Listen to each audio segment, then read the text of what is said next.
All right, folks, it's another edition of the Mullings Music and Memories Show. Hopefully, we're going to have some other folks joining us in a little bit as well. I see that I've got Zack here, and I'm hoping to have another guest also joining me in a little bit. So hopefully, Ronnie will be joining us as well as Dylan in the not too distant future. But definitely, we've had a lot of things going on and had some great conversations. As a matter of fact, on the other show earlier today, I had the pleasure of talking to Adam Greenbaum, who owns a movie theater. That movie theater is actually over there in Virginia, and he was talking about the independent movie theater and how they are doing over there in Stanton, Virginia. So that was a great conversation that was had with him. And of course, I then had one of my Marquette folks on. That's right, I had Travis Diener, who is a Marquette player as well as definitely a Marquette alumni and all of that, as am I. So I had him on, and we talked a little bit about what's going on in the NBA, his career, and a number of other things that he is concerned about, and even how he's hoping that sports will come back. We even talked about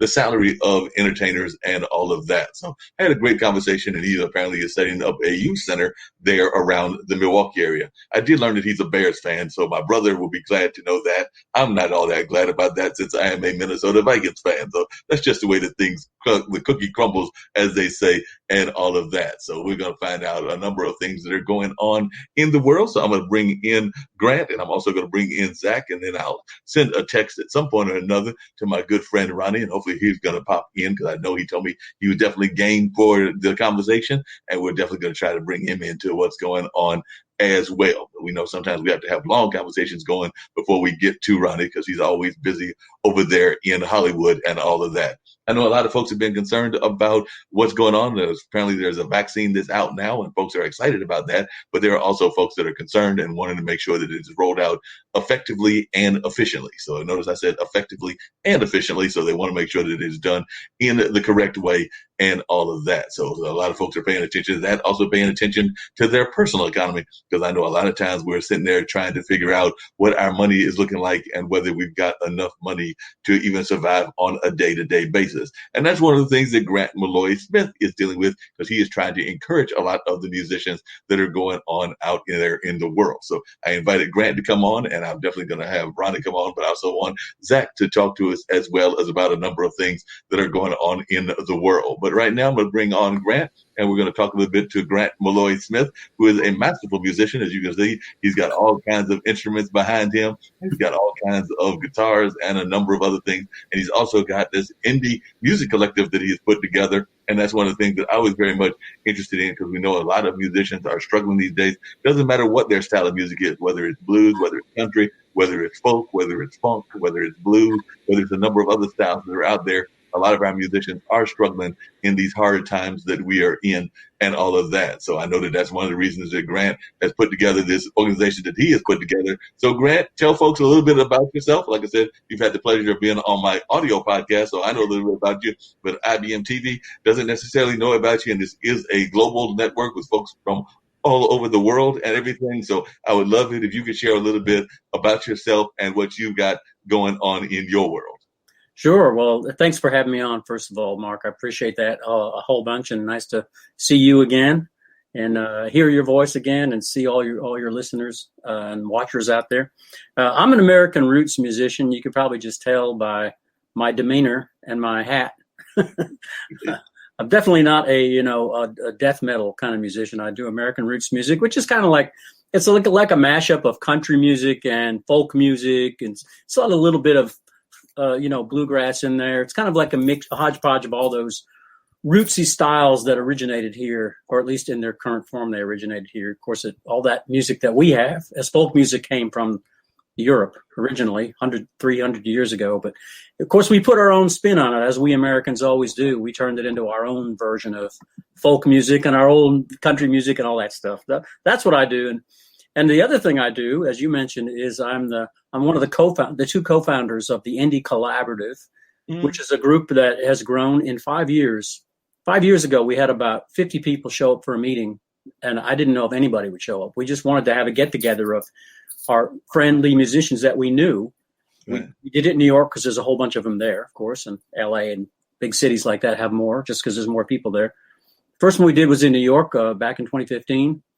Like I said, there was like 50 or 60 people that showed up, which I thought was amazing. But now we've got 2,000 members in our organization, if you can believe Wow. it. And they're from all over the world, so not just all over the United States, which they definitely are, and every state, but all over every continent, except maybe Antarctica. Although there's a penguin that keeps trying to join on the website. I don't know how he's typing, but I keep denying him. But maybe if he could play the fish, we could. Maybe you can play the fish, but you're denying the penguin. That's just wrong. The penguin might have like the best song out there of all times. As a matter of fact, that is just wrong on so many levels, and we're going to definitely. I don't know how you can deny the penguin whatsoever. It's not that he's a penguin; is he's not 18 years old yet, and you have to be an adult to be in the group. He could be a penguin. That's fine. That's not the problem. He just doesn't have the right age, so he's not. He's too young. He doesn't have. So you're saying the penguin is 16. If the penguin becomes 15, then we're all good. So if the penguin just grows up 3 more years, then he's going to be in the organization. He's automatically in. He'll come right in the very day on his birthday. He'll come in. So, but we invite everybody to join us. There's no cost to be part of it. Our website is Indie Collaborative, INDIE collaborative.com. And there's a join thing right in the menu. And the more the better. We have events, now until this year, of course, where we had to everything. We did one event back in January, right like the night before the Grammys. We did a big show out in Hollywood with about 20 or 30 of our members playing on the stage at a beautiful theater up in North Hollywood. We had about 300 people there. We did a really nice show. We do these showcases a few times a year. Normally one in LA in the winter because so many people come into town for the Grammys. And then we do one in the summer, like in New York City or someplace like that, to mix it up a little bit, not have them only in LA or only in New York, but try to spread them around a little bit. But of course, after March this year, everything got canceled, not just for us, but for the whole Earth. The whole planet Earth kind of got canceled after that. Yes. So we are going to do another showcase, but next summer, like next September, we're going to do one in Newport, Rhode Island. Okay. And just to mix it up even more, we had a show scheduled, a real production show scheduled this year. Mm-hmm. 2 of them they both got moved. April, we were going to do Carnegie Hall for the second time. Wow. And that has been shifted not only 1 year, but 2 years now. So it's April of 2022. If I'm still alive, we'll be doing that one. And then we were going to do Lincoln Center just last week. But of course, that was canceled. Not canceled, but put off until next December, 2021. Next December. Wow. So y'all doing a lot of things. How are the musicians surviving and everything? And then I'm going to bring in, I'm also going to have to step aside, and I might have Zack do part of the interview, but I might have to see if I can't get my phone in order to text Ronnie and see where he's at and everything. But I did want to bring in Zack into the conversation. By the way, meet Zack, meet Grant, meet Zack and everything.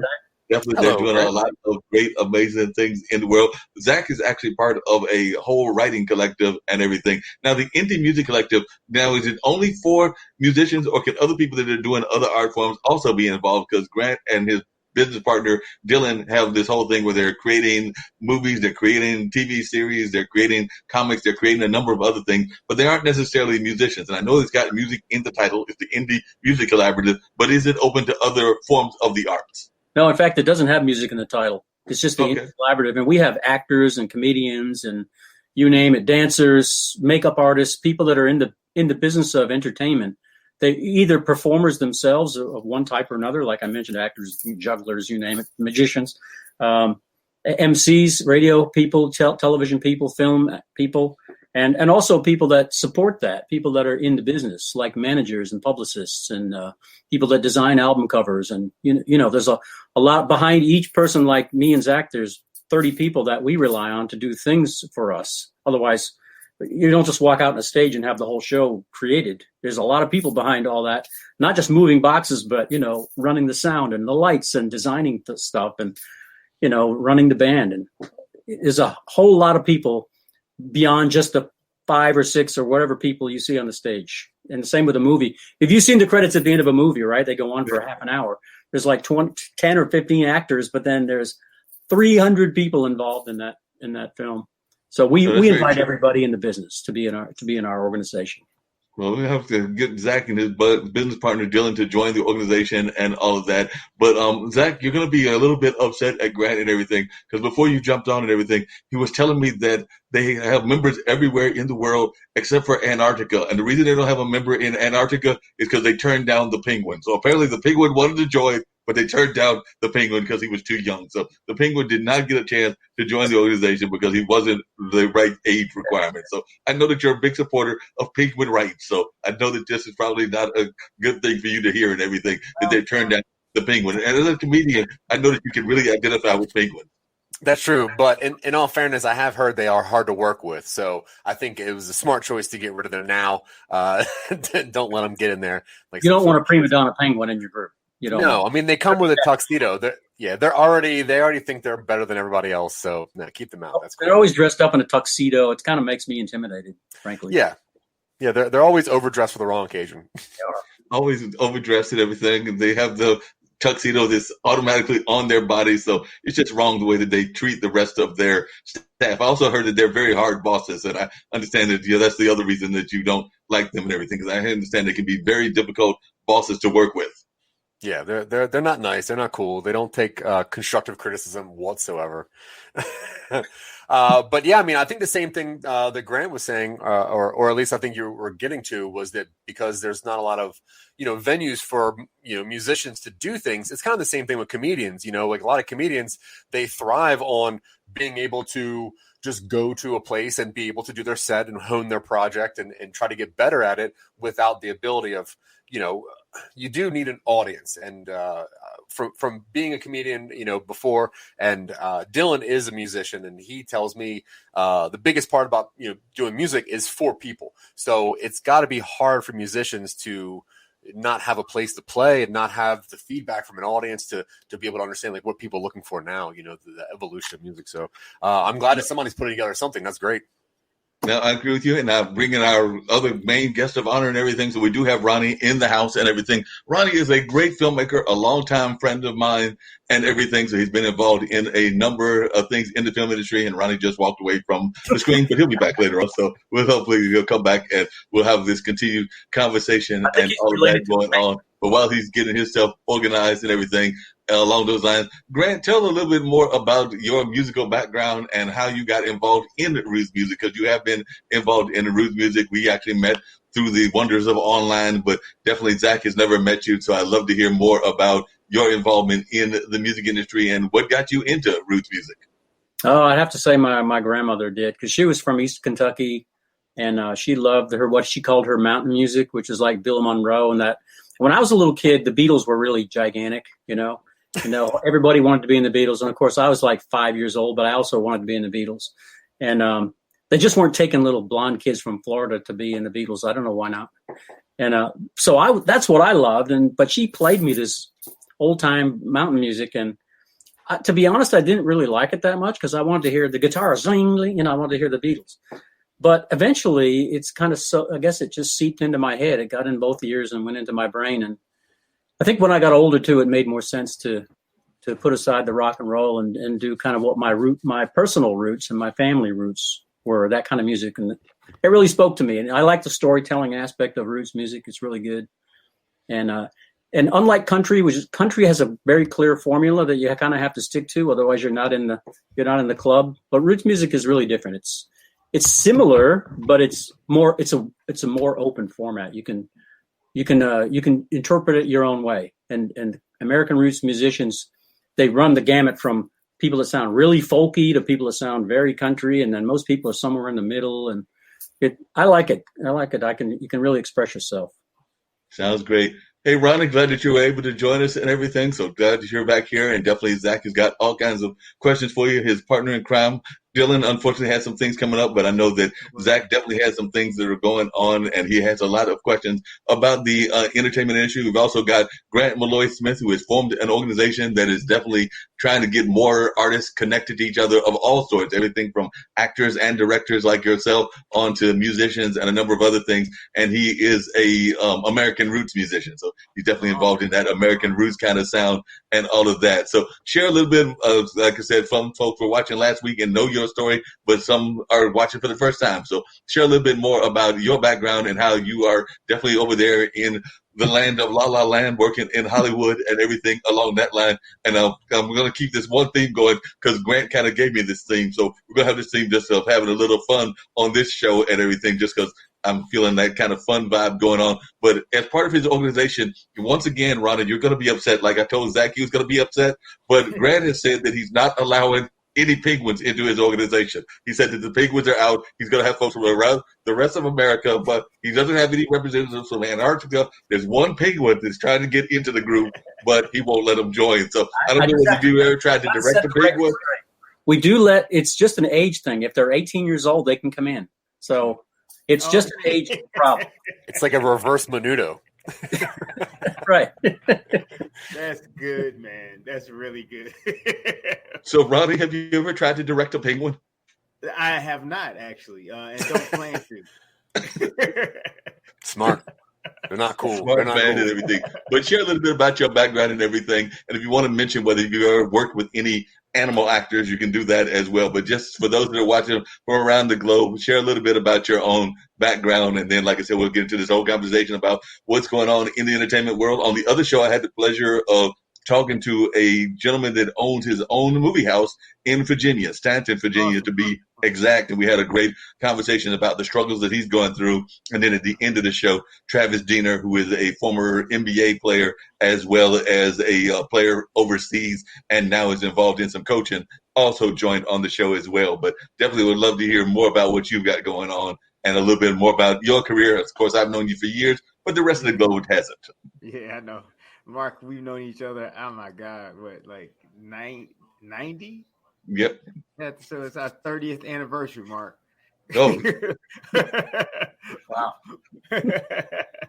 So I'm out here. I moved out here as a stand-up, and I guess trying to break into just expanding my career into other aspects, acting, maybe writing, whatever. And I got out here and I landed a writing gig, and it sort of, blossomed into some other things. I ended up getting a movie made, and then, one after that and after that. So things sort of started progressing in that area.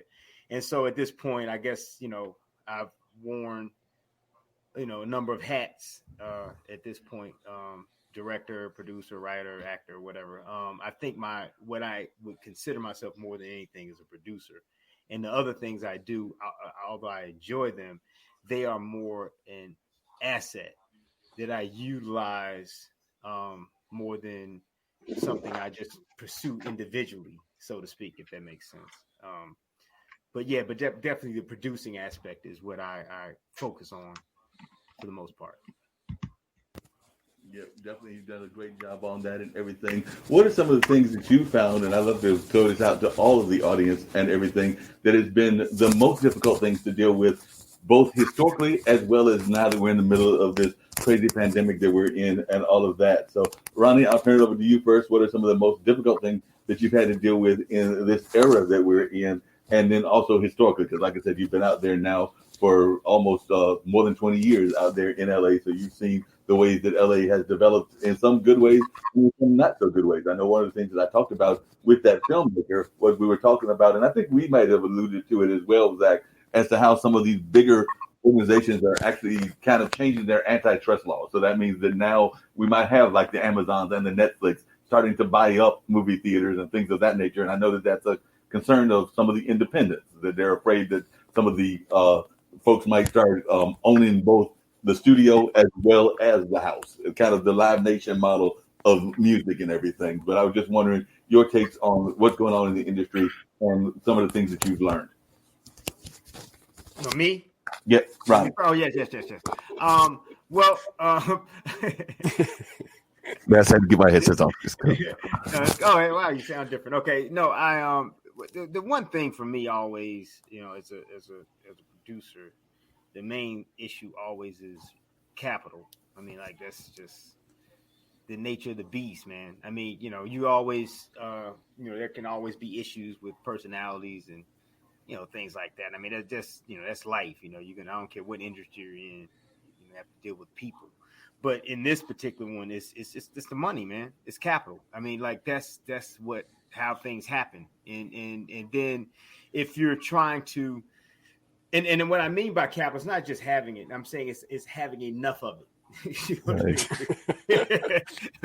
That's always a problem, because as when you're shooting say a film, there's so many components that play out, and so as you're going through each stage of the process and you're spending your cash, by the time you get to post-production, now you have a whole nother set of options.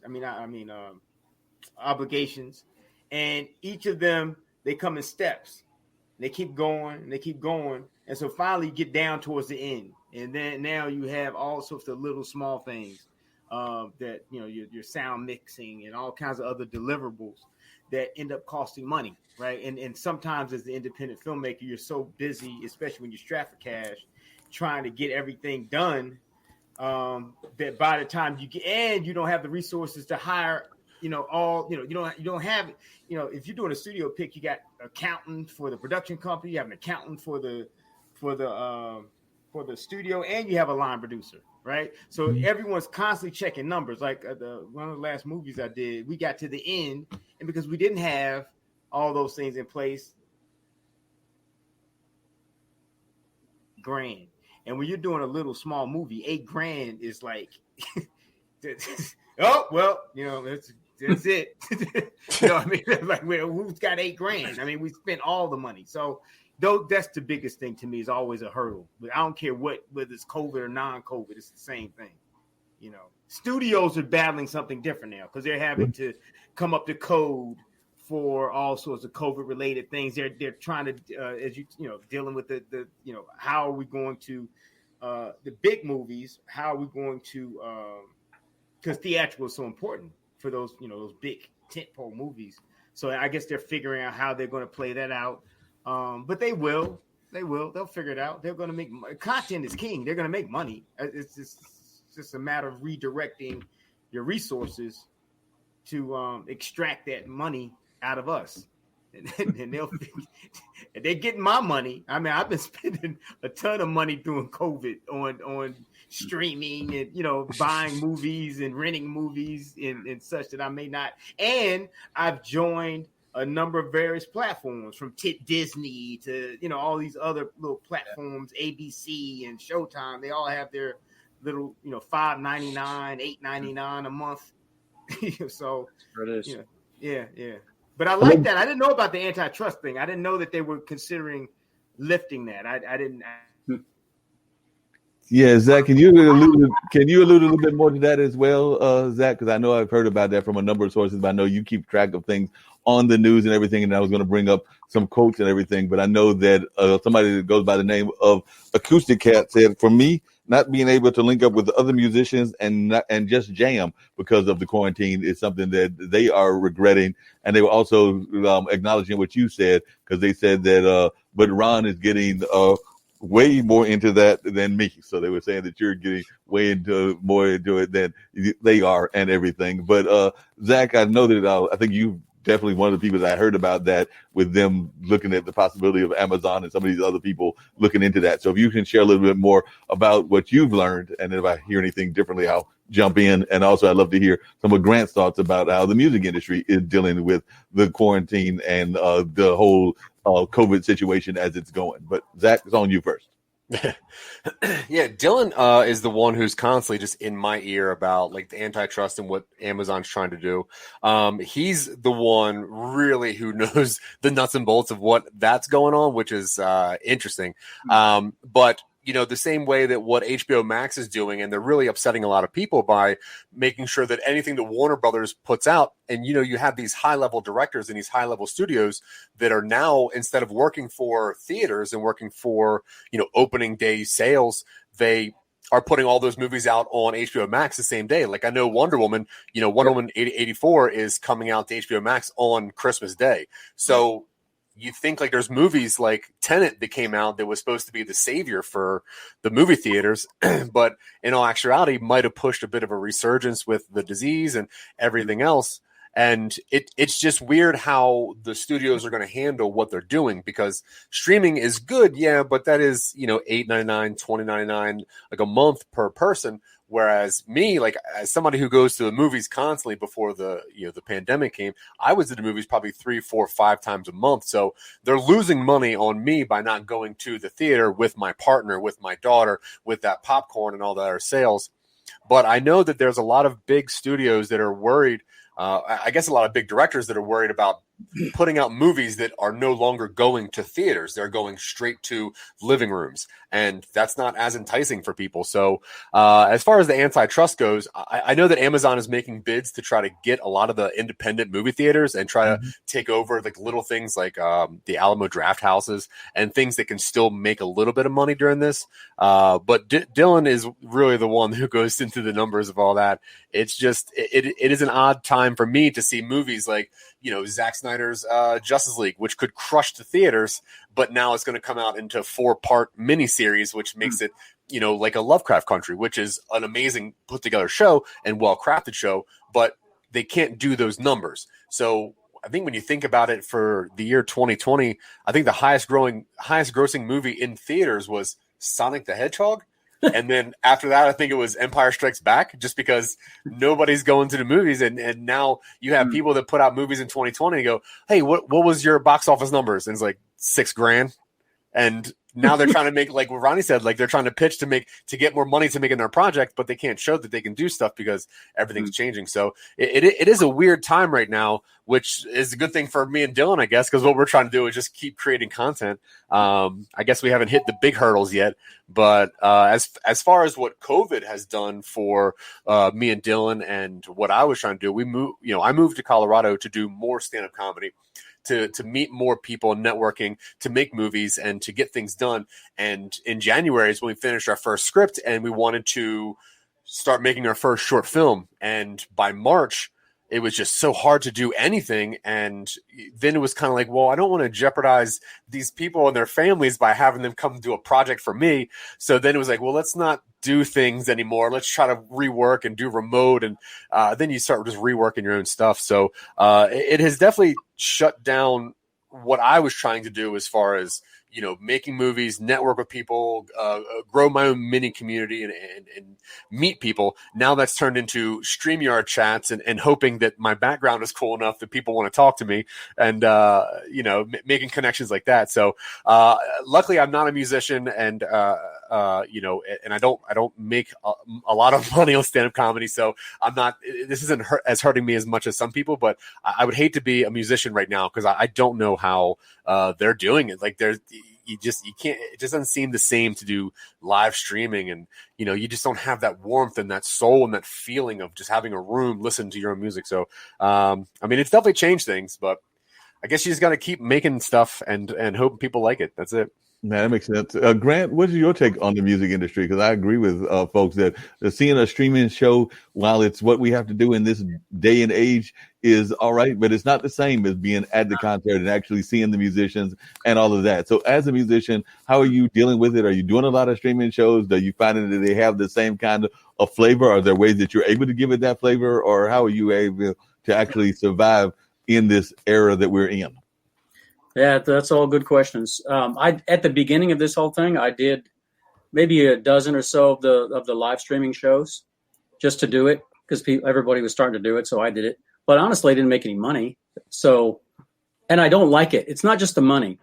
I just don't like doing it because it's like I've been on a bunch of TV shows where where you play live, you play a song live or two, and you go bring at the end of the song, and then it's like crickets, like dead silence, because there's no one in the room. There's 7 cameras, all driven by robots in some other part of the building. I don't even know where the guy is who's driving the little camera robots around.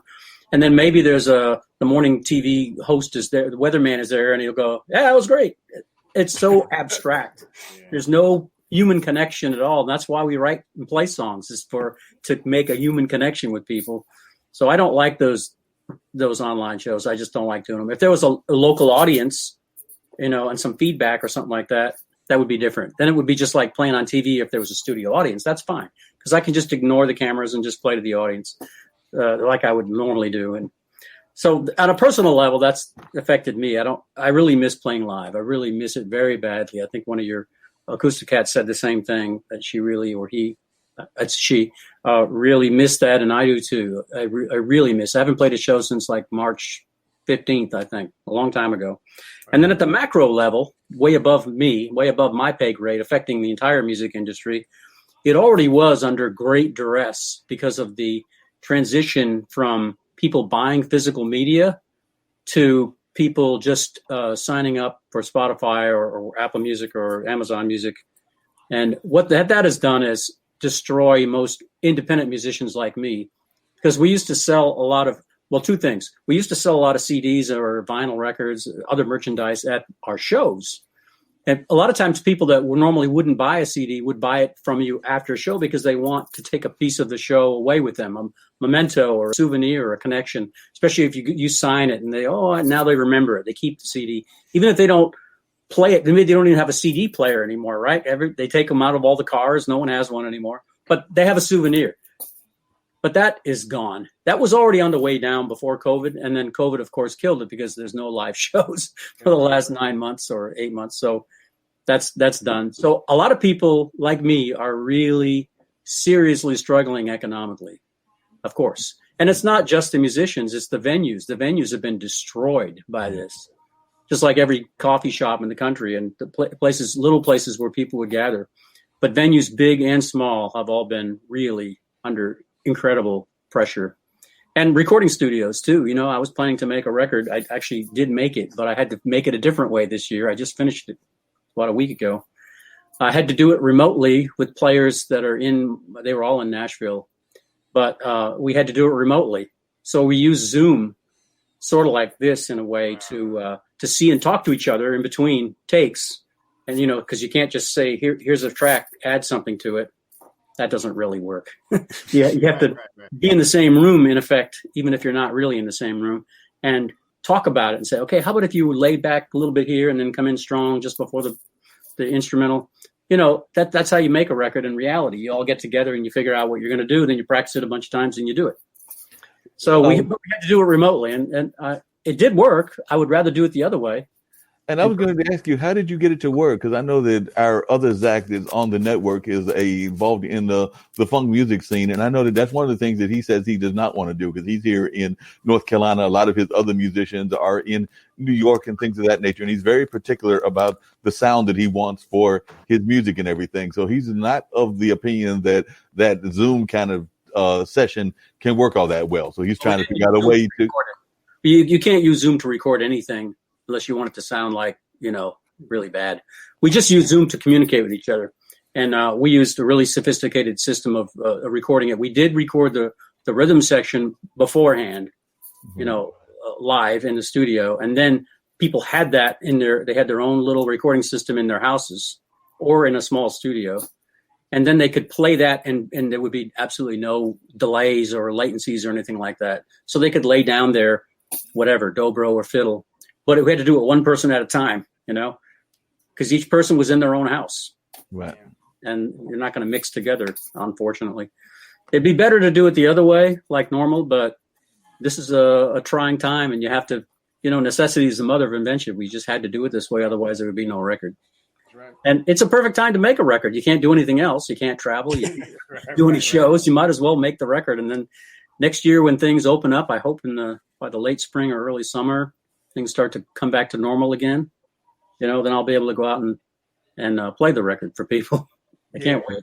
That makes a lot of sense. Now, Ronnie, part of your background is similar to Zack's in the sense that you have definitely done stand-up comedy in the past. I know that you've definitely gotten away from that now and everything, and it's concentrating more on the filmmaking. But when you talk to your friends that are still stand-up comedians, how are they able to survive in this era of everything that's going on? Because I think that would be another thing that would be hard to do when they are so dependent on the audience, both in the sense of using the audience as a foil, as well as also delivering the routines to the audience. But definitely, when you've talked to your comedian friends, how have they been able to deal with what's going on in this era that we're living in?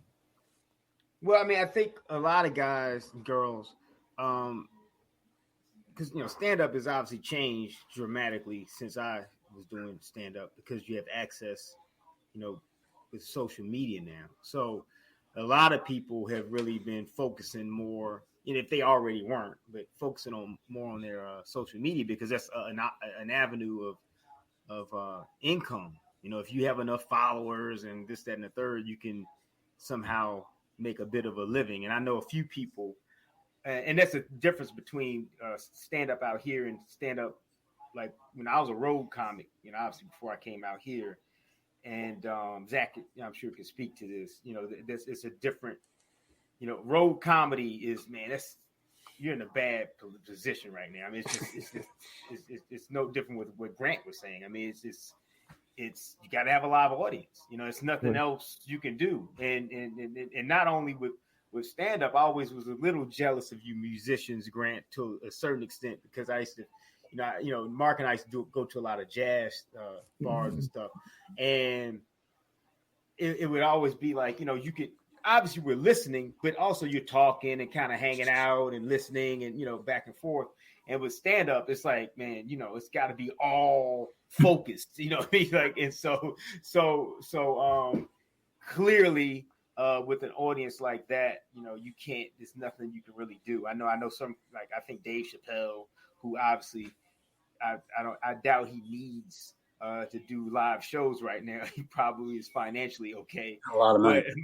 But I know that he was doing some shows on his property, and everyone was like outside and 6 feet apart, blah, blah, blah. So I'm imagining, somewhere around the country, people are probably doing some sort of gatherings like that, perhaps, and maybe that's a way that people are making some kind of income. Grant, have you seen that? Some musicians are using like drive-in movie theaters, right. And so people just drive up and they can listen to it out loud, or some of them they're really broadcasting it in, and then you can use your FM radio in your car to listen. Really? Okay. Oh, wow, that's cool. That's smart. See, I think, and I honestly, this is suck in certain ways. Of course, it does, but I think throughout the history of media and entertainment, there's always some new form of something happening. Yeah. And it causes a great shift. Right. And we always, and the beauty of it is what we all do is forever. Like, you're never going to be a time in life that humans exist that they don't consume entertainment. It's just, they're going to consume music, right. And they're going to consume narrative content and sports. It's caveman days. Yeah. I mean, so only thing that changes is the distribution format. Right. It gets added. Things get added.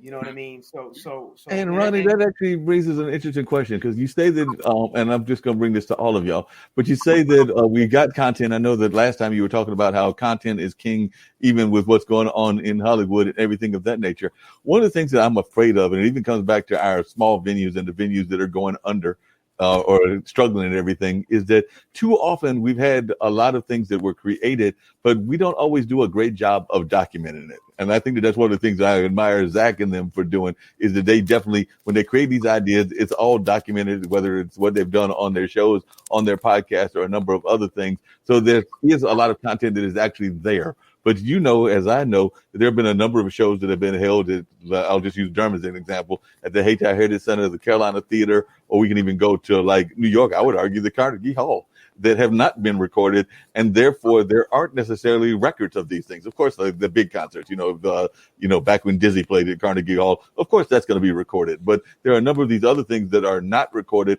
and therefore they are lost in the transition. Because that's what I feel that we don't do enough job of, is actually keeping our stuff documented. And I'd love to hear Grant's thoughts on that as well, because I think that's one of the things that your organization is trying to do, is trying to make sure that people are documenting what they've got and keeping records of what they've got so that it isn't lost. So Grant is gone from this world, hopefully he's going to be here for another, 50, 60 years. But if something happens and he's not, then the stuff will still be out here, and all of that people can actually enjoy, whether that was an old concert that he did back in 5 or 10 years ago, or something more modern. But I feel that we're not seeing enough of that. And I was wondering all of y'all's take on that. So I'll come to you, Ronnie, and then I'll come to Grant, and then come down to Zack.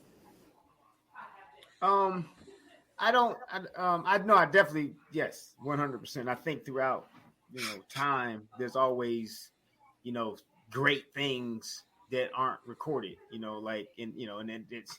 I mean, there's a book that we all tend to sort of follow, and pretty much none of that is recorded, and that's the Bible, right? Right.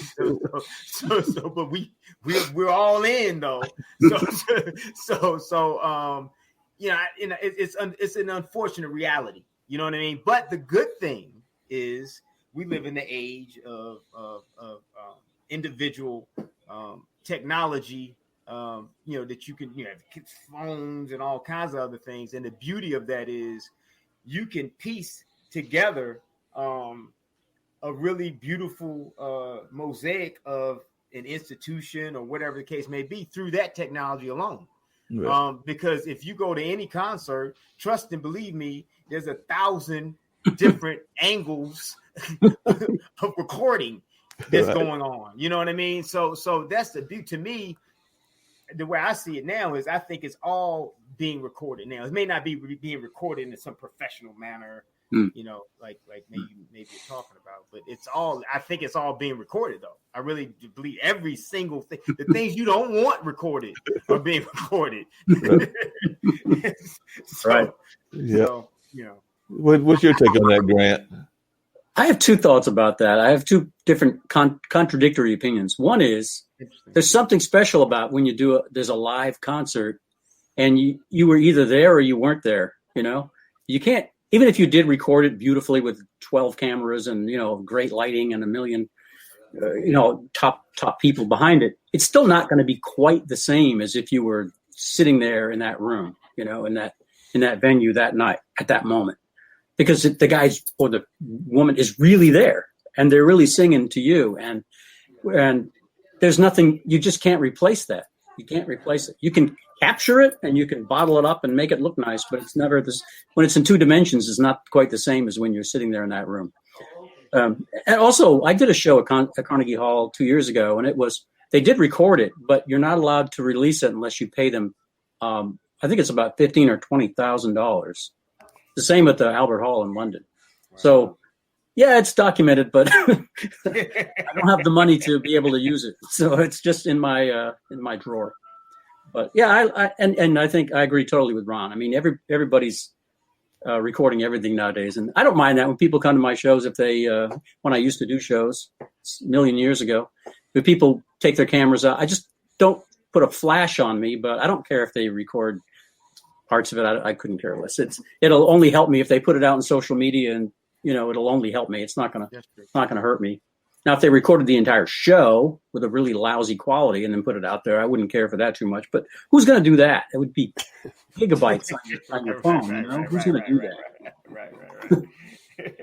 Zack, I'd love to hear your thoughts on that, and I'm going to put on some of the comments that I think Acoustic Cat has been giving us as well, but I want to hear some of your thoughts. But I'm also sometimes, even what we're doing here, we sometimes hear from folks that get a little upset because, we might have music that is that they would like us to pay whatever those fees are and things of that nature. So sometimes we run into what is called the YouTube police or the Facebook police, because you might want to use the music. And sometimes I've even had friends of mine that have told me that they've used music even with the permission of the musician. Like I said, somebody might have come to Grant and been like, yeah, I have no problem with Zack doing a video and putting Grant's music in there and everything, but still the YouTube police will come and be like, no, we didn't give you permission, so therefore we don't care that Grant gave you permission. So I just want to hear your thoughts on that.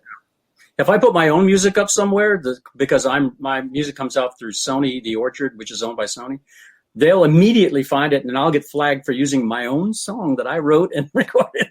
Then I have to go to my guy who is my interface, and he has to tell them, all right, leave him alone. That's actually him. So, but it still happens all the time. I'm sorry for interrupting. No, you're good. But I think, Grant, I'm glad you said that, because I think that's important to note, is that a lot of people don't, because I had that question, exact question came to me from some guys that were doing a documentary, and they had an artist that was, I guess a celebrated artist on the label, blah, blah, blah. And they said, yeah, he said that we could use the music. I said, well, you better check with the publisher. And writing. Because they control. They need their money. They don't care about your friendship. No. They need their money, man. That's why they're in business. If you put it in a movie, you could be really in trouble, because what if you've got your movie already done and ready to release, or even released, and then you get a copyright claim because you don't have the thing in writing from the artist or his publishing or his record company? You got to take your movie out of circulation. That'd be traumatic. We almost had to do that. I had my composer do it was this little scene we did, and we were mimicking the Jeffersons, when he did the show, when he's walking, doing a little walk or whatever. And my composer did sort of a interpolation of the song, and but it wasn't actually the song, but it just had a little bit of the feel with the organ, the roads and all that stuff. And Sony had to, they were like, we just got to go pay for the song. Because they were afraid they would get sued, because it was because we were doing the walk, the Jefferson walk, so it was very obvious that it was the Jeffersons. You know what I mean? So to Grant's point, man, that is serious. It's big money. That stuff is man, because they probably made 40, 50 grand on that. Yep, at least. Wow. Zack, what are some of your thoughts? You're doing independent movies. I know sometimes y'all are trying to use some of your own music, but you sometimes have conversations with the local musicians there in Colorado. So I'd love to hear your thoughts. And then I'm going to bring, like I said earlier, some of Acoustic Cats. And I don't know if anybody else made some comments, but she was saying that COVID shutdown has helped her expand her musical repertoire and make connections with musicians that she never would have thought she would actually get to meet and or talk to. And to one of your earlier points, she said, Grant, that she agrees with you and that she misses that human connection. And then she also was saying that, let's see what else the other comment was here. Yes, Grant, exactly. So definitely agreeing with a lot of things that Grant is saying. And they were saying that they live in a small town, and they were talking about some of the places that they go on. So they rely on places like the VFW and Eagles area to perform. And now those places are all shut down as well. So they were definitely saying that a lot of the places that they were going to are shut down, and that the older folks who go out to dance and feel young again are also restricted and suffering alone. So they were definitely talking about a number of the things and how it is impacting what is going on. So that is some of the things that they were making the point of and everything. But Zack, some of your thoughts. So before I moved to Colorado, I actually owned and ran a bunch of restaurants. I ran 6 restaurants in Delaware and Maryland. And a lot of the music that would come to me, I would book at my restaurant on like Friday, Saturday night, just to give some ambiance music and then some later on stuff. So it was cool for me to engage with new music that way by knowing local bands that if I was trying to do a project, I could reach out to them.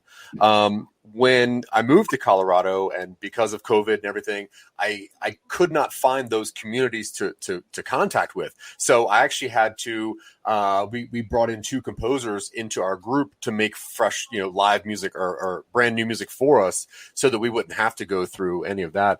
But to touch on what Grant said earlier, yeah, I mean, some stuff, a lot of stuff is getting recorded now, and that's whatever. But for me, I'm a little bit older. My first concert was in 1992, and I saw the Wu-Tang Clan, and they were with Rage Against the Machine. And there is no copy of that concert available. You cannot see it. I am one of the few people that can remember it, and those memories are burned in my brain. And I think that if I were to rewatch it now, I'd probably not like it as much. So I'm glad that it's not recorded. Yeah. But yeah, there is something about having that bass in your chest and having the people around you really into a song, and you're like, hey, they're really into this, and now I'm meeting friends, and you're kind of connecting on people, not because you know them at all, but because they're both just loving something that is engaging, which is music. So I honestly just miss, like, here in Colorado, we have one of the best worldwide stages, the Red Rocks Amphitheater. And, one of the reasons we moved here was to see big concerts at Red Rocks, and every single big, musician comes to Red Rocks, and it is now just a yoga center in the morning because you can't book that beautiful venue for anything whatsoever. So yeah, it is upsetting, and I don't get fresh music anymore. Unfortunately, I do have Spotify because I don't know new music, and for any of our projects, we just get some of our friends to make some new stuff for us so that we don't get in any trouble. But yeah, I definitely miss the venues. It's not about the music itself. It's connecting with people. And like Grant said, you grab the T-shirt on the way out, you grab the CD, you get to interact with somebody that you didn't know, but for some reason you want their autograph on a piece of plastic, and that means so much to you. And if you look behind me, I'm a memorabilia person. I love physical media. I don't buy digital CDs. I buy actual CDs. I buy actual tapes. I still watch VHS tapes. I'm a physical media person, and you can't get it right now. It's hard. Yeah. I know Zach has got some questions for Ronnie, and definitely he's probably now got some questions for you, Grant, as well. But I'm going to just throw out the first question, and then we're just going to continue this conversation going and everything. But if you folks that are all on this panel and everything, if there was something that you knew now that you wish that you had known earlier in your career, what would that be? So like I said, if there was something that you, like as you were developing your career, what was something that you wish you had known back then that you now know about this whole entertainment game? So I'm gonna start with you, Ronnie. You've been in the game for a while. So like back when you were in Hillsborough before and you thought you wanted to get into this entertainment game, what is something you learned now that you wish you knew back then? Everything. Mark, there's no way I can answer that with one question. I mean, one answer. And I guess my point is, you're constantly running up against things that you just, you're man, you're a virgin, bro. You just going into this thing like, and each step along the way. I mean, I'm not trying to not answer your question, but literally each step along the way, you bump up against things that you go, oh man, the next time you'll know, right?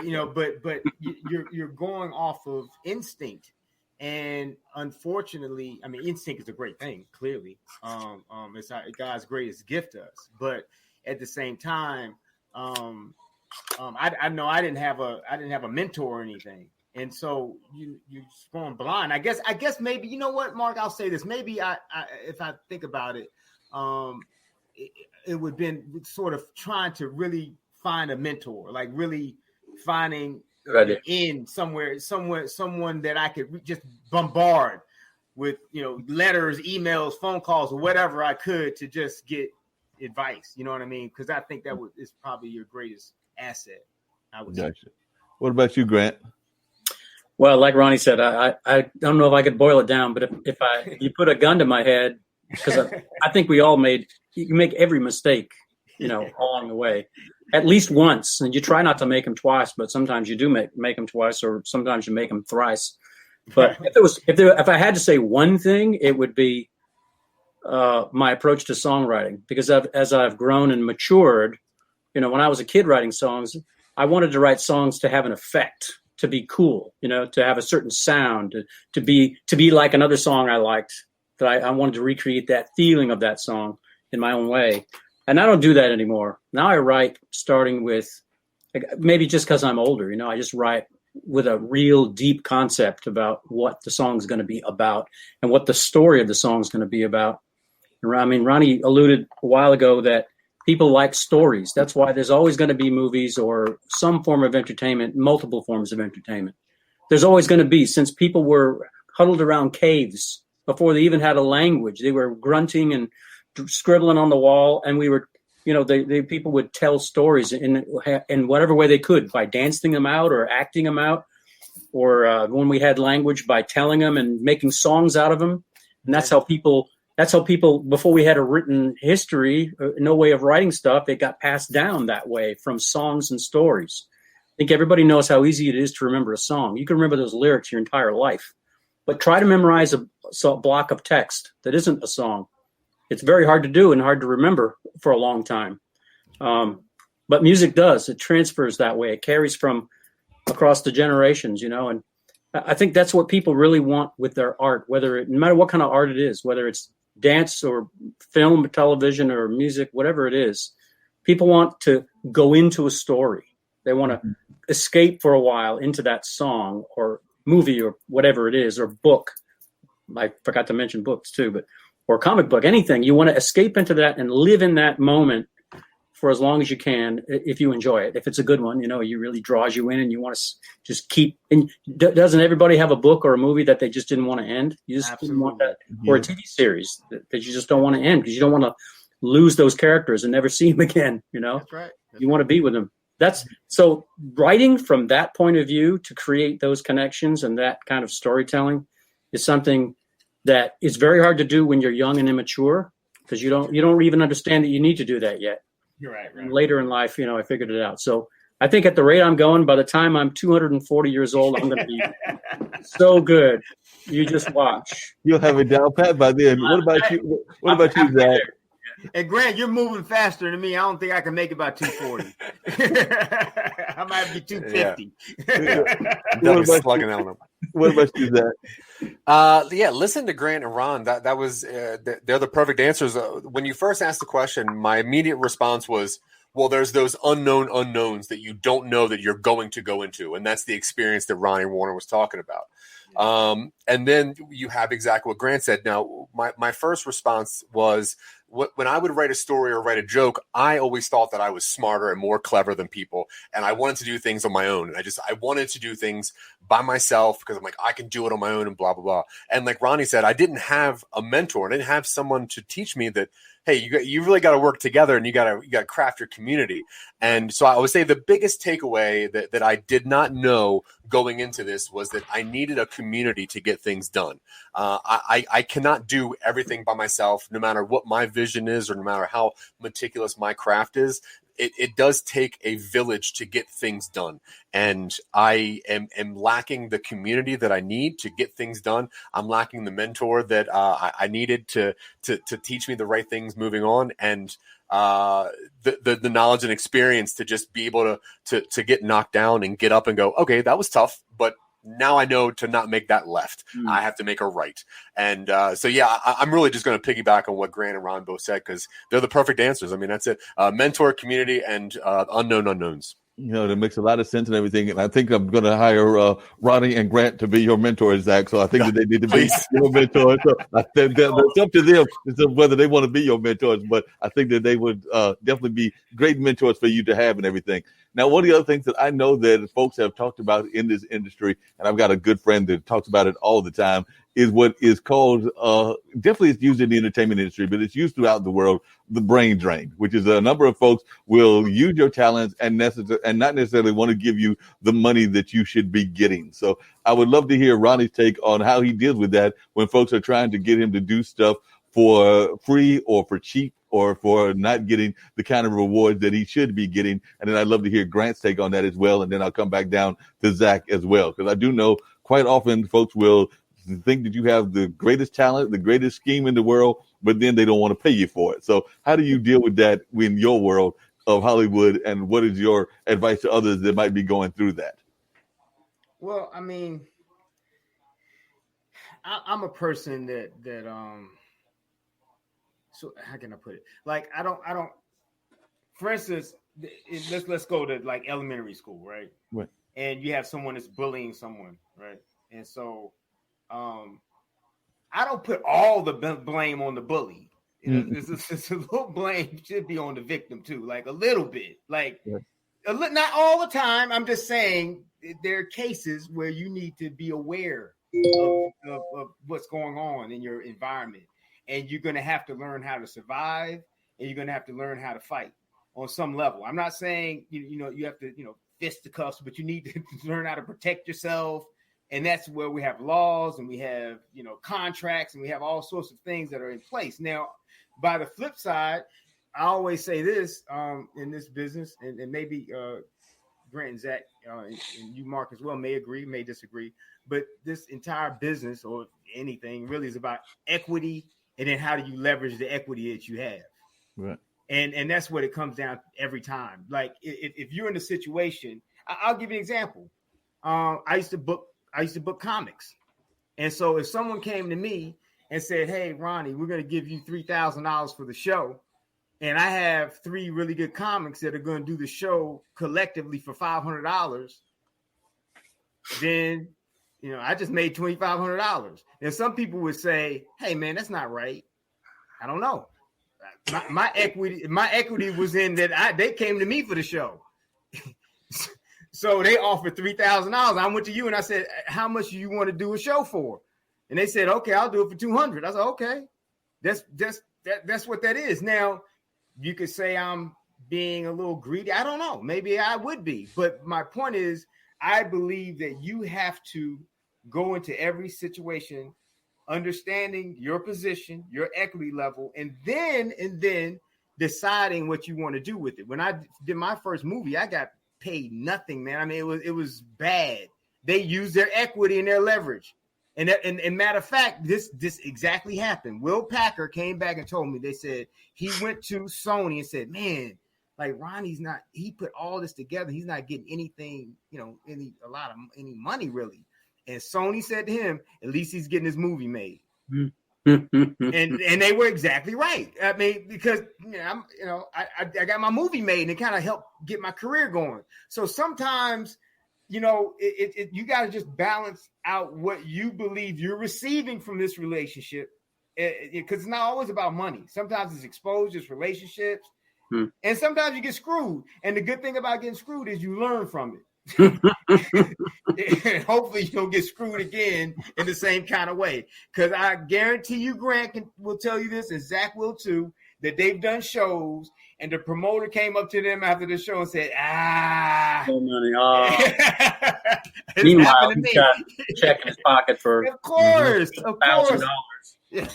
Like, nah, next time be bigger, next time be more. Yeah, don't worry. Yeah, they'll get you in next time. Exactly. So now you have to figure out, okay, what am I going to do with this? Am I not going to work with the guy again? Because eventually, if he keeps doing that, he's not going to get anybody to show up eventually, right? Am I going to find another recourse to get my money? I mean, there's different ways you can figure it out. And I'm not, by no means am I, blaming the victim here. That's not my point. But I am saying, man, you got to be responsible with your talent, man. That's your thing, Or definitely, if not, you better buy yourself a whole bunch of lubricant. Yeah. Grant, but what's your take on this? Folks that are definitely feeling that they are having their talents drained and aren't getting the reward. I know that that's oftentimes an issue for musicians. So I'd love to hear your take on it, Grant.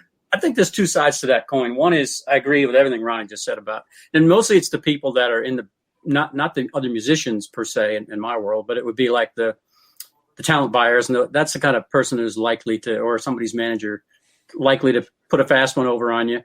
But other musicians, we just want to play music, and we like playing music with each other, and we don't think about money so much. Like if someone said to me, hey, I'm going to play, of course there's no shows now, but in a perfect world, I'm going to play this big thing tonight, and we're opening up for some giant band. Do you want to come play with us? I would say, you bet your ass I want to come play with you, because that's going to be 25,000 people there. Yeah. I don't care if you pay me nothing. I just want to do that, and I want to have it's going to be fun. And I would do that, if I could. If I wasn't busy somewhere else, I would do that. Because we just like to play with each other. So and have new experiences and play with even people from a different genre, because that broadens you as an artist. If you play with someone, I don't know if I could stand up there with these jazz guys, because they change every 14 seconds. All right. They go all over the place, right? But my 4-chord songs, I don't know if I'm up to that. But if there's a place for me there, I would do it, because it's fun and it expands you as an artist. It makes you, it makes you be better by learning something new. So that's the two sides. There's a business side of it, which we're all going to get burned. But like Ronnie said, you learn. Hopefully you learn from it and don't have to stock up on the Vaseline too much. Not too much. And before you jump in, Zack, I just want to say this too. And I think that's what Zack says is really important, because that's why you have to respect every component of the business. So as an artist, I suggest you have a good manager or an agent, because they're the ones that is going to stop Ronnie from giving you $500 when the promoter is giving them, the club owner, whomever is giving them $3,000, right? They understand, because that's their talent. Their talent is business or whatever the case may be. Your talent is being. This is really a good story. We were setting up a movie with this company out of business there called they were owned by Stars. I forgot the name of the company. I think it doesn't matter. But it's a movie studio, or whatever. And the attorney we were using was, and it don't matter.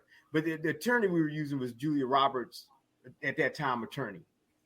And, people started talking because they, let you know they know some inside information or whatever. So anyway, he's telling us, he said that all she ever wanted to know was what time to be there and, and when, day and time.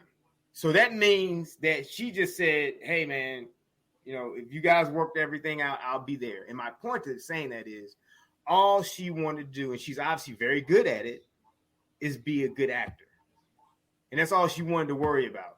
So she had obviously, hopefully, people in a trustworthy to her in a position that would take care of all the other things that would not allow her to get screwed over. Now, of course, we're talking about a big star. But it's even, I don't care if you're brand new out the gate. I mean, one of the things that's part of building relationships, you need folks around you that have different talents that you don't have. Some people are really shrewd negotiators, and that are also musicians.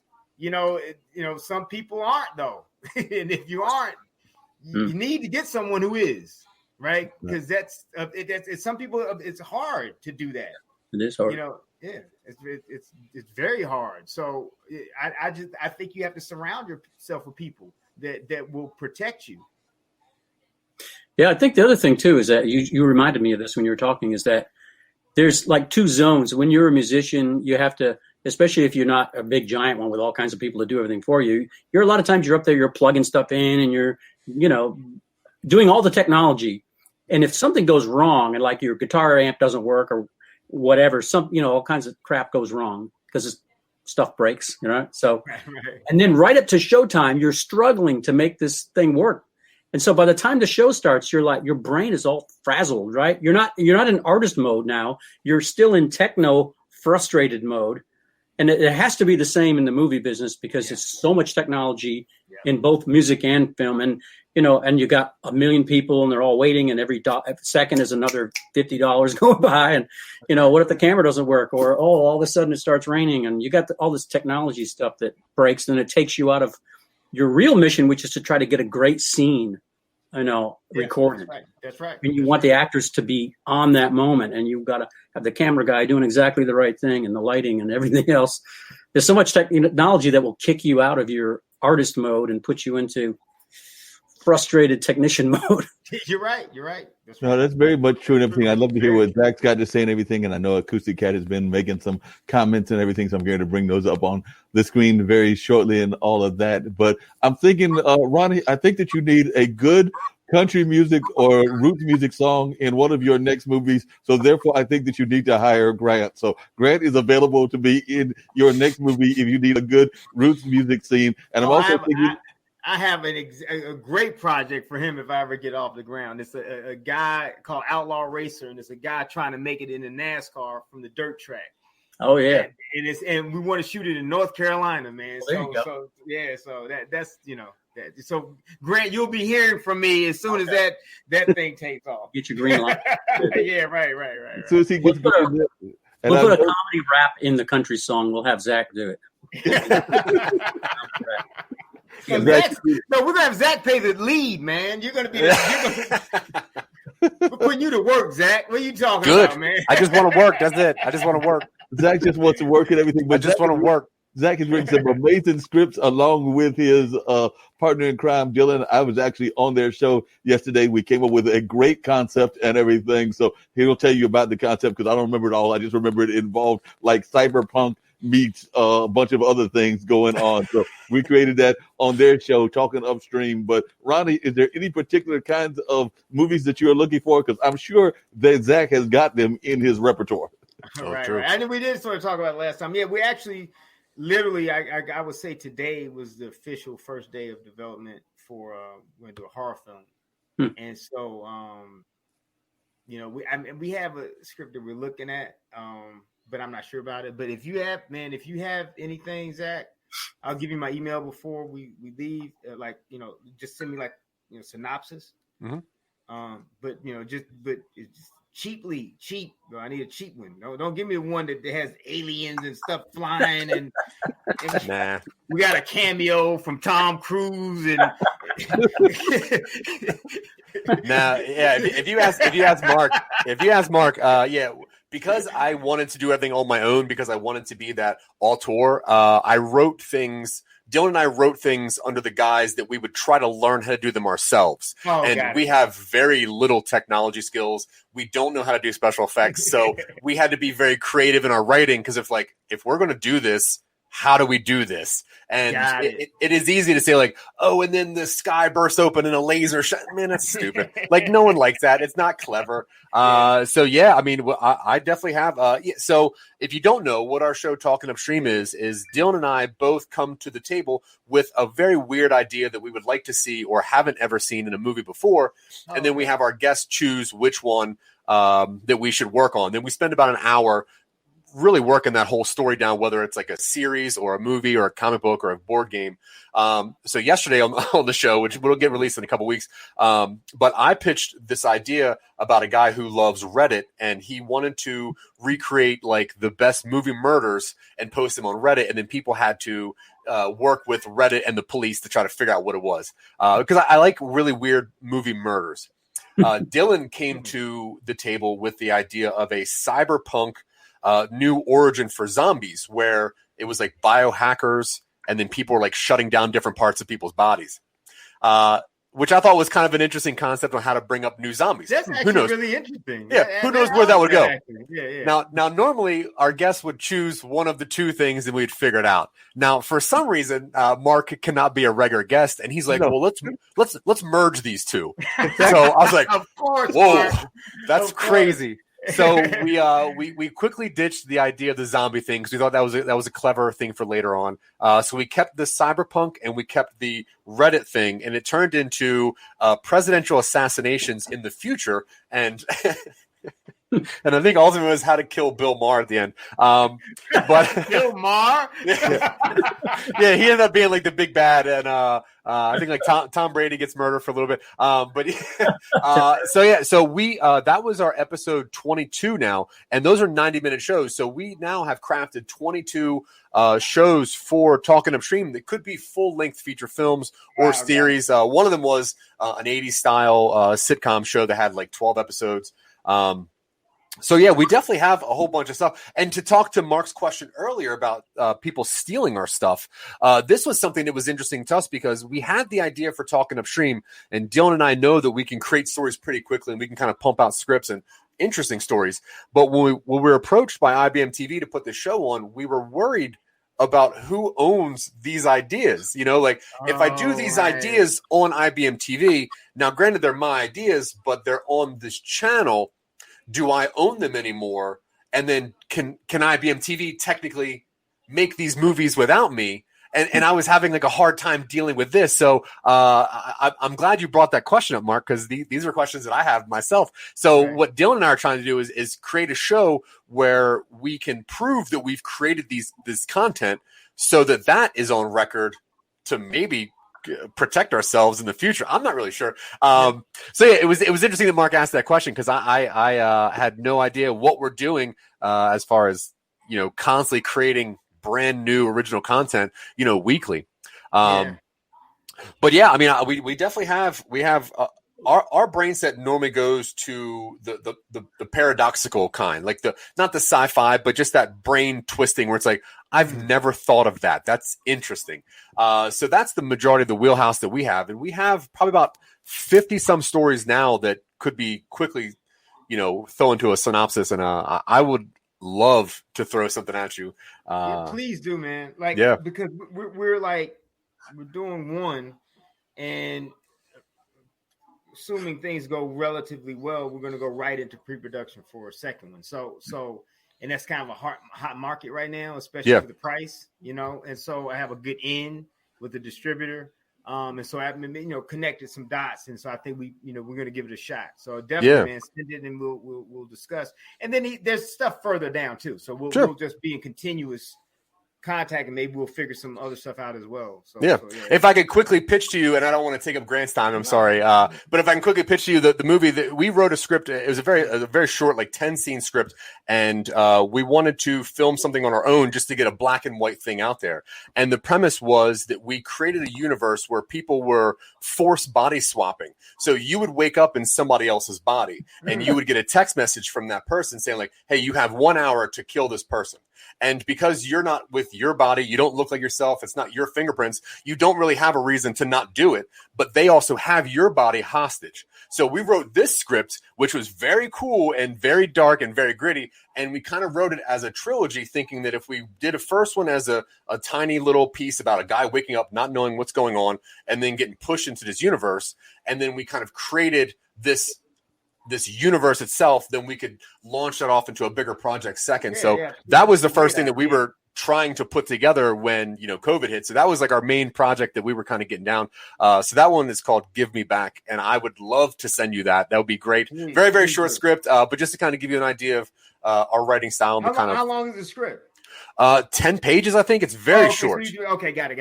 Yeah, okay. very, very great quick. Idea, though, bro. That's a great idea. Yeah, we wanted to kind of just show people like, hey, this thing exists, but you've never thought about it from this angle before. Right. So, I'll throw me your email address. I would love to send you a bunch of almost too much stuff. There's no such thing as too much stuff and all of that kind of things. Because there's definitely things that the folks need to learn on a regular basis and all of that. I did promise Acoustic Cat that I was going to put on some of their quotes and everything. And then, of course, you can't do a show without somebody interrupting you. But the good thing is that it was somebody paying me for a gig that I did. So I'll be glad to answer the door if they're going to be paying me money and everything along that line. Cannot go wrong with that in the least bit. But Zack, I remember you said that you had a number of questions that you wanted for Ronnie and everything from the last time that we were on, and Ronnie's been on here for a while today. So this is your chance to ask those questions. And I'm sure Grant, as a longtime veteran, may also have some answers for the questions that you're going to ask Ronnie, because I know that you told me that you had a number of questions because you were trying to get into this movie business, and you said that you had, like, I think as you were telling me about your questions, I was visualizing like the old Egyptian scroll, because it sounded like you had that many questions for Ronnie. So I wanted to hear some of these questions right now. I don't know if we're going to get to the whole scroll, Ronnie, because he's got a whole scroll going, so we might have to bring you back a couple of times. So definitely, these are just the first part of the Zack questions to Ronnie. So Zack, I'm turning it over to you, and I will put on some of these quotes that Acoustic Cat was putting on, and they were saying that when you perform for 3 minutes, if you take that 3 minute experience times how many people are in the room, that could be 300 minutes collectively. So that's a different way of looking at it anyways. And so they also said for them, it's hard to even charge what I deserve because I enjoy singing and playing, and I love to do it and also to help people. So they definitely have that love of doing things. And oftentimes that's what gets us into trouble as artists, because we have a love of doing it. And sometimes we don't realize that we are worth what we are doing. And that's across the board as artists, as event planners, as a number of other folks as well. It also says also playing music is an out for myself to sort through my emotions. So it almost seems unfair to ask to be paid for it. And that's what they said. But I have no problem with folks getting what they deserve. But you have to see the other side, like Grant said, and they definitely acknowledge that they need to work on that whole concept. And by the way, Grant, they said that you were a kindred spirit of theirs. And the last thing that they said was that, yes, there you go. New collaborations happening again. So we've already created some new collaborations right here on the air and all of that. But Zack, pull out your scroll. It's time for you to ask your questions. But to touch back on what Grant said, the experience is something that is probably invaluable. You can always get paid a certain amount of money for an event, but if you get screwed, like you said, and that person doesn't pay you for it, that's an experience that moving forward that is more valuable than doing stand-up. And Ronnie can probably attest to this. If you have a night where things just rock and every joke sells and people clap and everything's cool, you get off the stage, you're like, hey man, I did it. That's cool. Right on. I'll come back.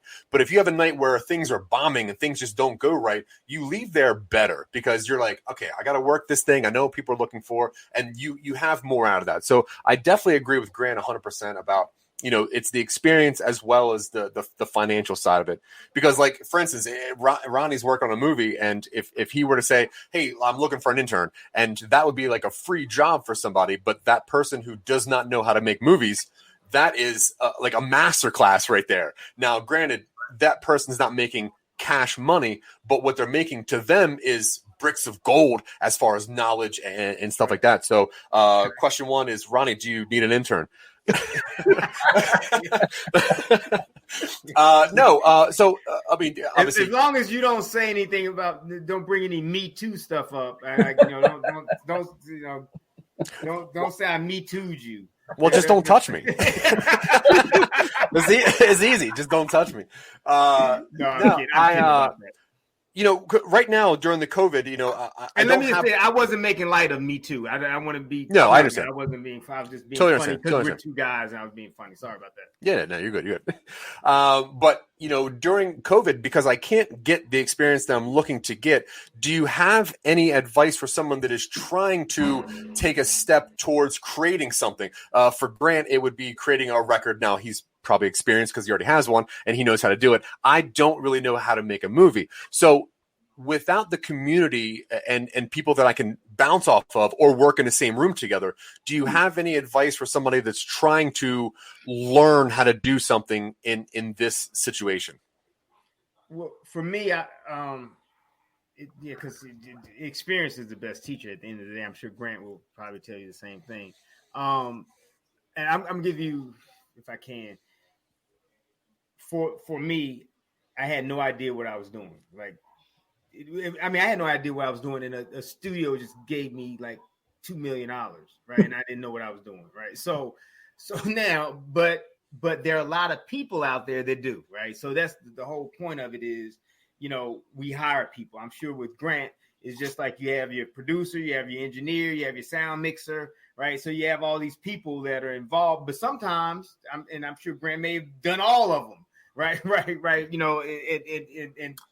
But obviously there are people who are good at individual jobs. So number one, do not become overwhelmed in the fact that there's all these different things that need to be done.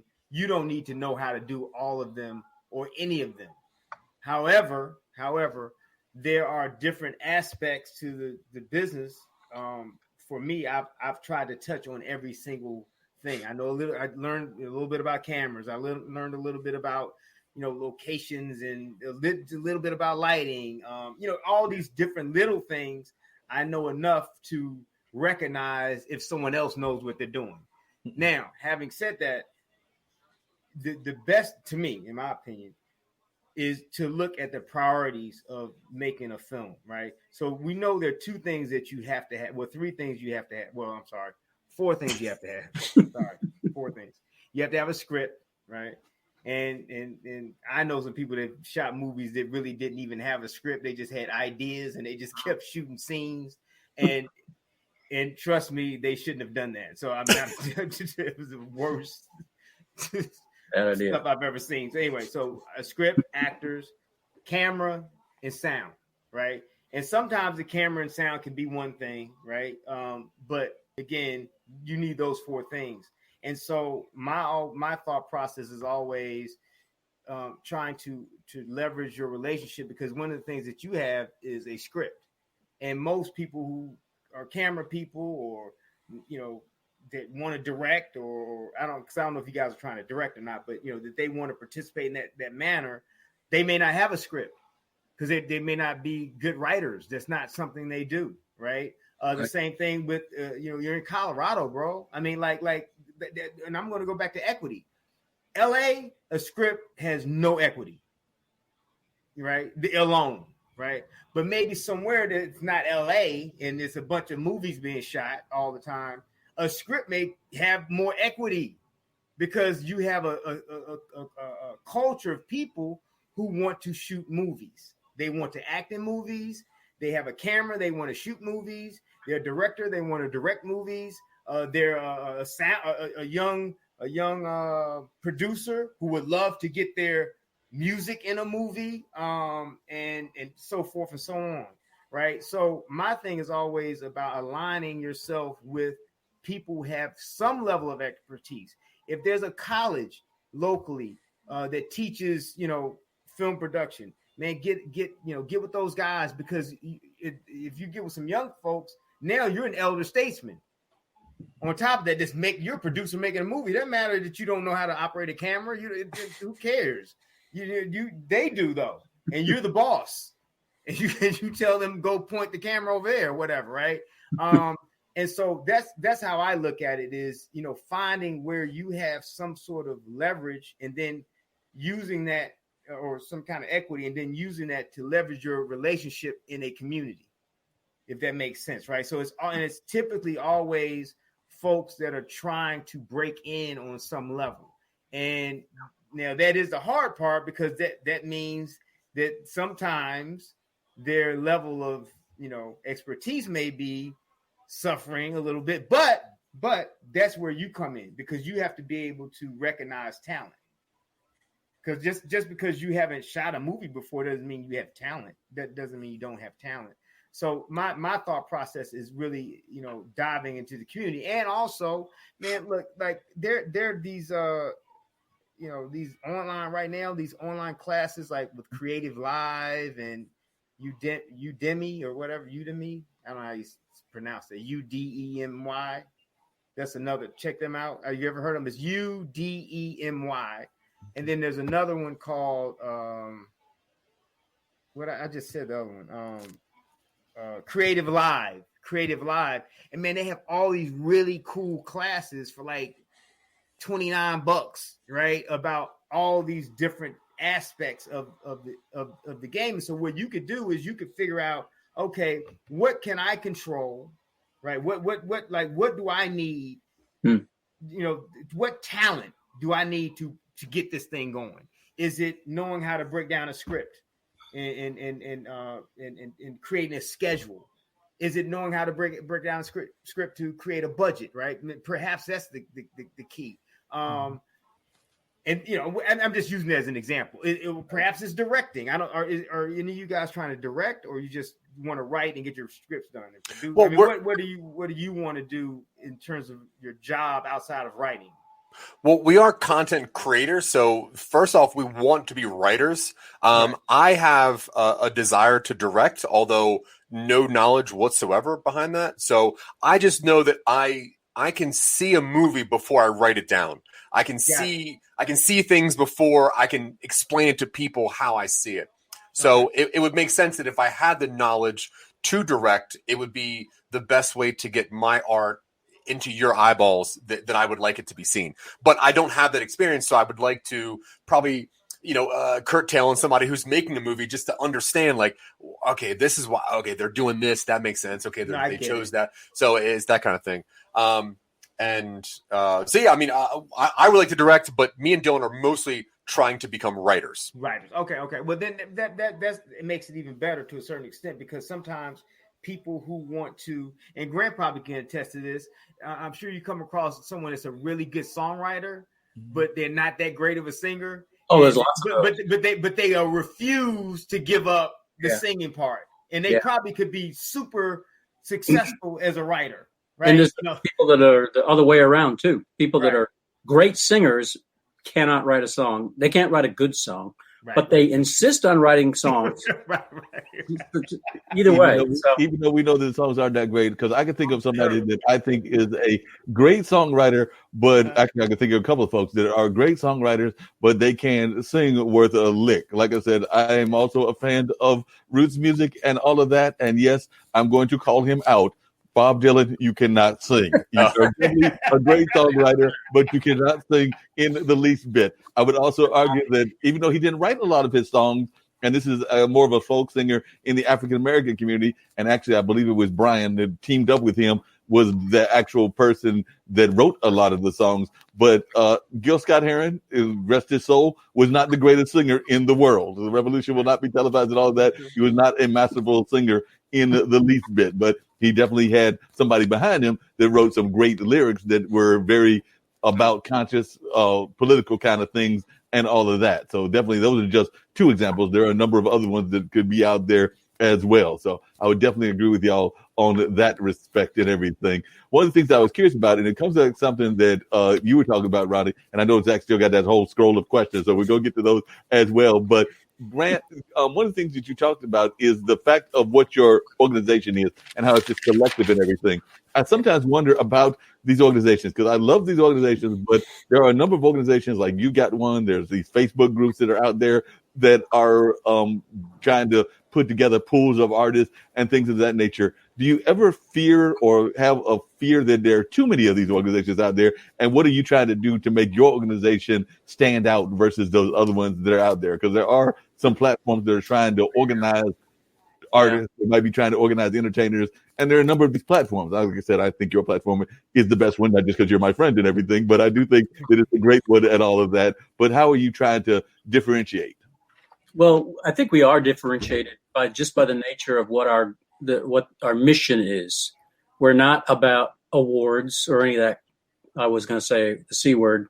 We don't do that stuff because we don't want to pit artists against each other and just to give it a shiny little trophy or whatever. Like, there's plenty of awards. We don't need to make another one.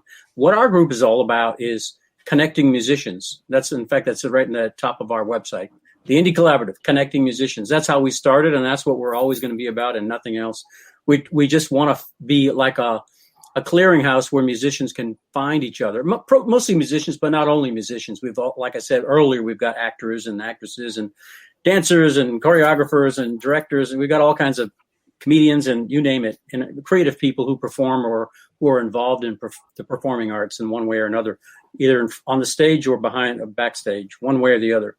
And people want to find each other, and just even if not just necessarily to work together to make a literal collaboration, but just to hang out with each other and share their experiences, because there are many things you can learn, many lessons you can learn in one field that you can transfer to another field. That's for sure. Lots of, in fact, some of you wouldn't even imagine, but there's a lot of value in that. So that's all we want to be. And we don't want to be anything else. And I don't think there's no group like us. I don't know of another one anyway. I mean, there are plenty of groups that focus on, like I said, awards, or maybe it's about songwriters getting together and, trading information or ideas about how to write songs or how to perform. Or we're not about any specific thing like that. We're just really about making the human connections among creative people for lots of fun, actually, but lots of great collaborations do come out of it. That's for sure. Great works of art, great songs, great people making videos together, people making whole records together. It's great. The people that never would have known each other. You actually brought up something else that I'm curious to hear all of y'all's opinions on this, and we talked about it a little bit last time that you were on, Ronnie, but I feel that too often folks are aware of, and actually I was talking to Travis Diener and the movie house owner earlier on the other show, but too often people hear that term show business. And I think that there are a number of folks that are really good at the show aspect, but they don't necessarily know the business aspect. And I was wondering if y'all could both talk about the importance of knowing the business aspect in the entertainment industry, because I feel that too often, whether it's the sports people or whether it's a number of other folks, that we don't spend enough time on the business aspect of things. And it even comes back to something that Grant said, which is sometimes we get too caught up in competition. And I do think that too often, whether it's the Voices of the World or some of these kind of like talent shows, that it becomes so centered on the competition that we're not paying enough attention to the talent. So that's another thing that helps on the business side. So I'd love to hear all of y'all's thoughts on that. And I guess I'll start with you, Grant, and then I'll work my way around. So I'll go Grant, Zack, and then Ronnie. But Grant, what are some of your thoughts about whether we are teaching folks enough about business, and also if you could elaborate a little bit more on the competition aspect of what's going on in the entertainment industry? Yeah, I think I've always said, at least for maybe 10 years now, use the analogy of a coin. And I always said the music business is like this coin. On the one side is the art, the fun, the playing, the songs, the singing, the clapping, the fun stuff for musicians. But on the other side is the business of the industry itself, getting paid, the whole business part of it, not the art part of it, the fun side.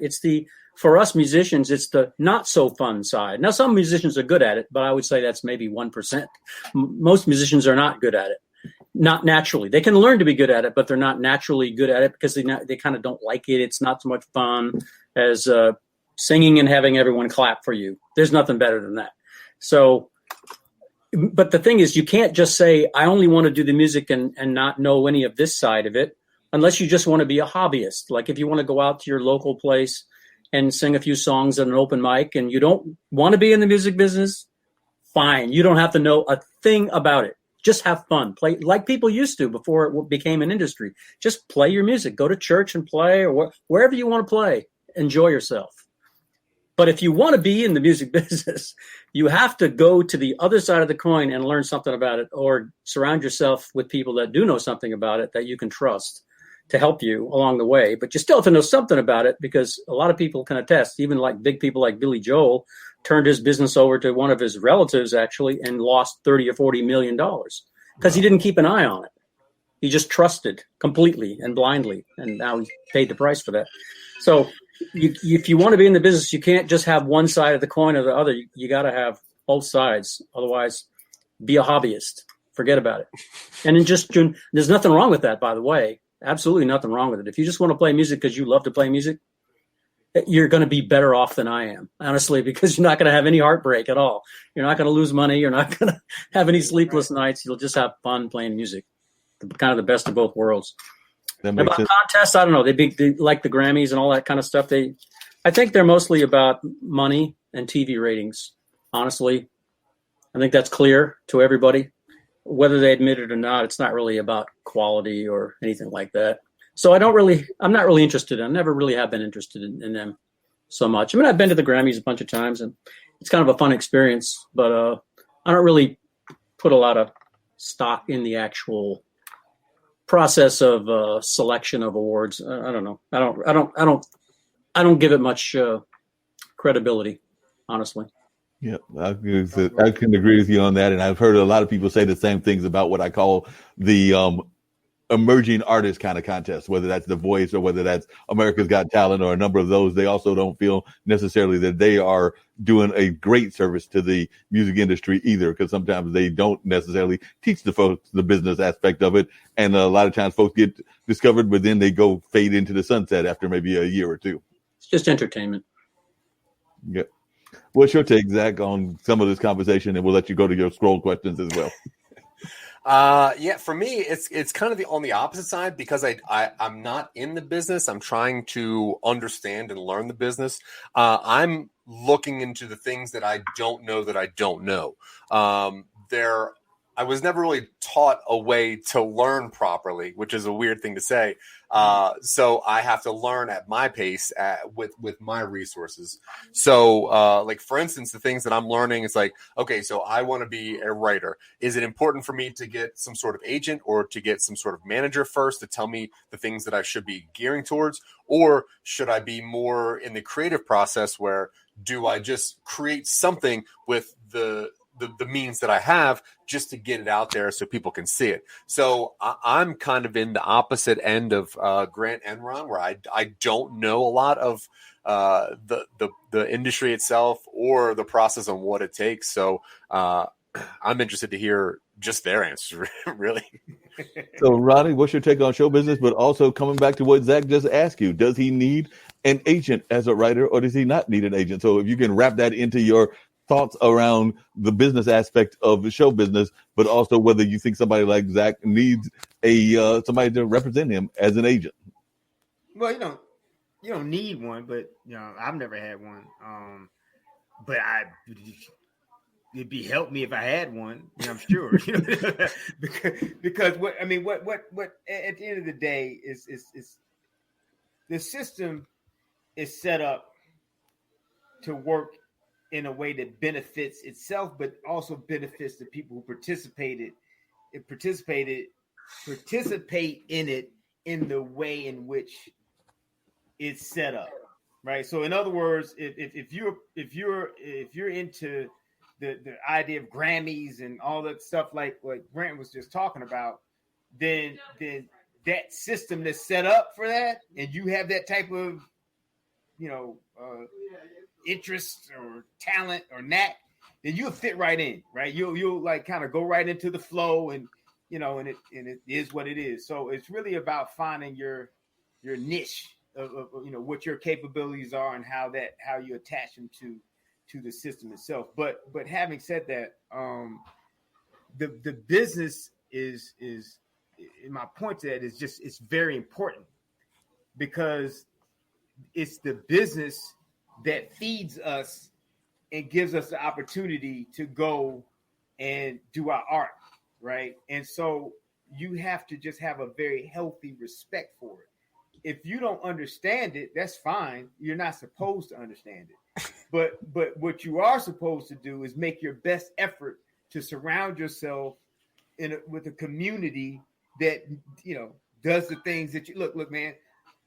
There's 1,000 things that we do every day that we don't know how to, I don't know how to build a car. I don't know how to make my lights turn on. I don't know how to do any of that stuff. I don't know how to grow corn. I'm killing the cow, anything. So I go to people that do those things and I give them money, and they take care of that for me. So it's the same thing with this. You have to understand where you fit into the pie. You may be a person that has a business acumen, and so, but you like art. Like for me, I've always teetered sort of on the line between the two, because I actually started off in this business as a business person, right? I mean, Mark, I was the guy who ran the comedy club, booked the comics, then I did shows and stuff like that. So and then I developed my art as a result of that. But so I have a healthy respect for both sides, because a lot of times what happens in show business is the show and the business are at war, like constantly. They're fighting each other all the time. And I think that the answer is somewhere in the middle, that that the show needs the business and the business needs the show, right? And somewhere in there, what you're hoping is there's a checks and balances, just like our fine government, right? We hope that there's enough checks and balances in there that we all don't get killed. Like, no, really. I mean, that's what we're hoping, man. There's stoplights out. I mean, there's all kinds of stuff out there that we're hoping works, so that we all stay alive. So, I pray that when I go get my chicken from the grocery store, that the FDA did its job and make sure that there was no salmonella in the thing. So anyway, I go on. My point though is that I think there's a very it's a healthy relationship, but it's just tinged with a little animosity, right, between the two. And I respect both sides of it. I'm like Grant, there's two sides, and I happen to respect both sides of it. I mean, I think there are people that on both sides that make tragic mistakes and to do things that make us all cringe and feel bad, but it somehow it survives, right? I mean, somehow it survives, and we get to see, Grant's on a major label, you know what I mean? Like, we get to hear his music because of that, and so, but at the same time, Grant better protect himself or get a bunch of Vaseline. Because that other side, bro, I mean, I'm telling you right now, if they could get all the Grant stuff for free, and they kind of do. Go to Spotify. Exactly. I mean, those are the conspiracies behind Michael Jackson's death. Is that someone so killed him because he had the rights to this, that, and the third. I don't know. I'm not going to sit here and support one way or the other, but it is heavy. I mean, it's a lot on the line, man. There's a lot on the line. And what people are willing to do. I'm not trying to go into a different subject, but I'm just saying it is very serious, though. I mean, like this idea of how that relationship works, man, is a very, very, very serious, man. No, it's very serious. And speaking of that, and Grant, I know you said you had to give us till 6, and we're going to try to keep this thing rolling even after you have to bounce off and everything. But what is your thoughts about things like Spotify and a number of these other sources? Because a lot of times musicians are not the biggest fans of those, because they can get their music, the fan can, for free and not necessarily pay for it, whether it's Spotify, whether it's the Reverb Nations of the world, or a number of other things that are out there. So what are your thoughts about some of these free music services? Well, I think, like all musicians, I probably have two thoughts. I mean, and they're contradictory. One is it people, what has happened because of that? And I think it all started with Napster right back in the 90s, and that they got busted for it. Then it became sort of like legalized piracy when with iTunes and now Spotify and Deezer and all the other ones. It's created the idea among the public that music should be free, that you should not have to pay for it. And I think that is a problem. The thing is now, how can you change it? How can you put the genie back in the bottle? I don't see how it's possible. I don't see how we can fix this. What if every movie that came out was suddenly just available for nothing? Like, you can have a free subscription to Spotify and play all kinds of stuff. You could play millions of songs on there.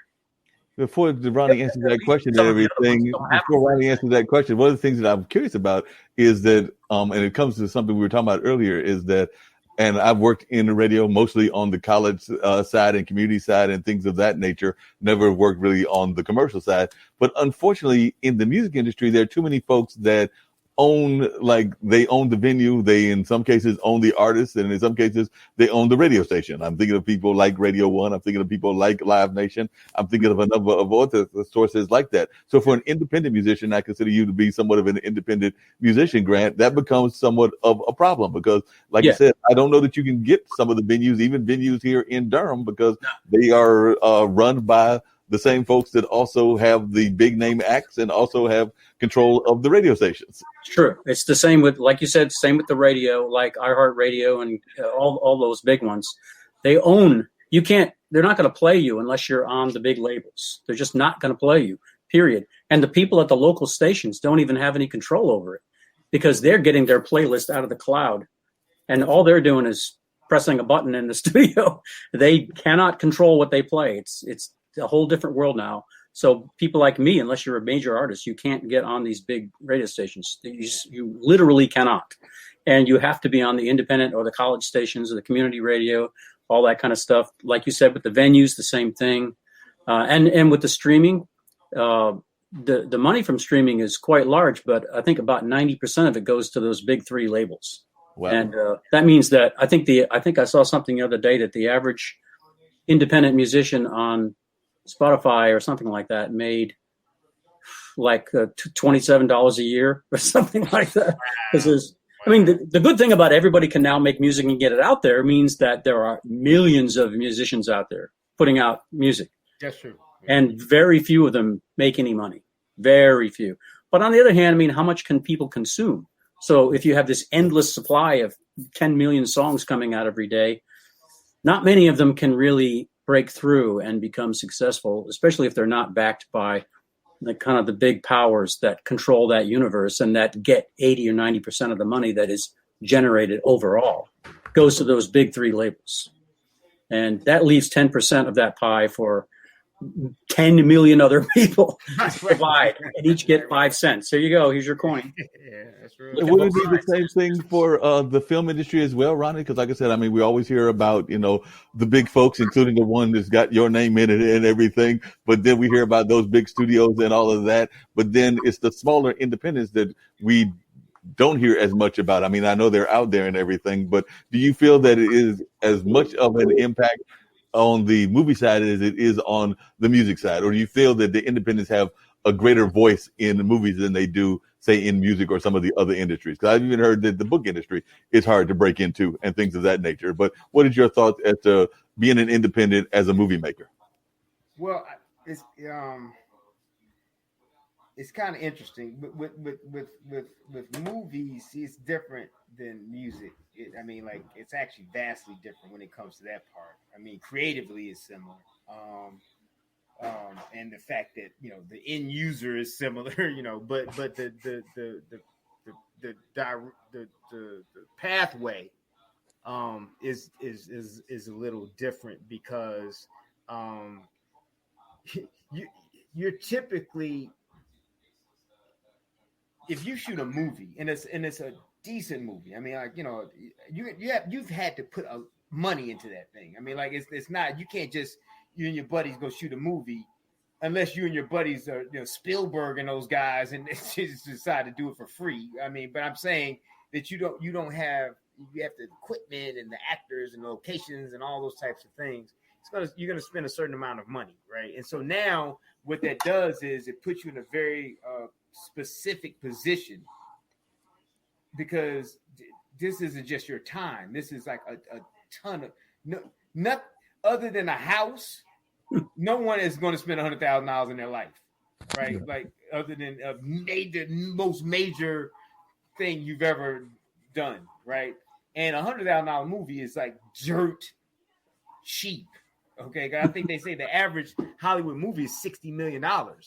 So we're talking about a whole different ball game when it comes to getting your money.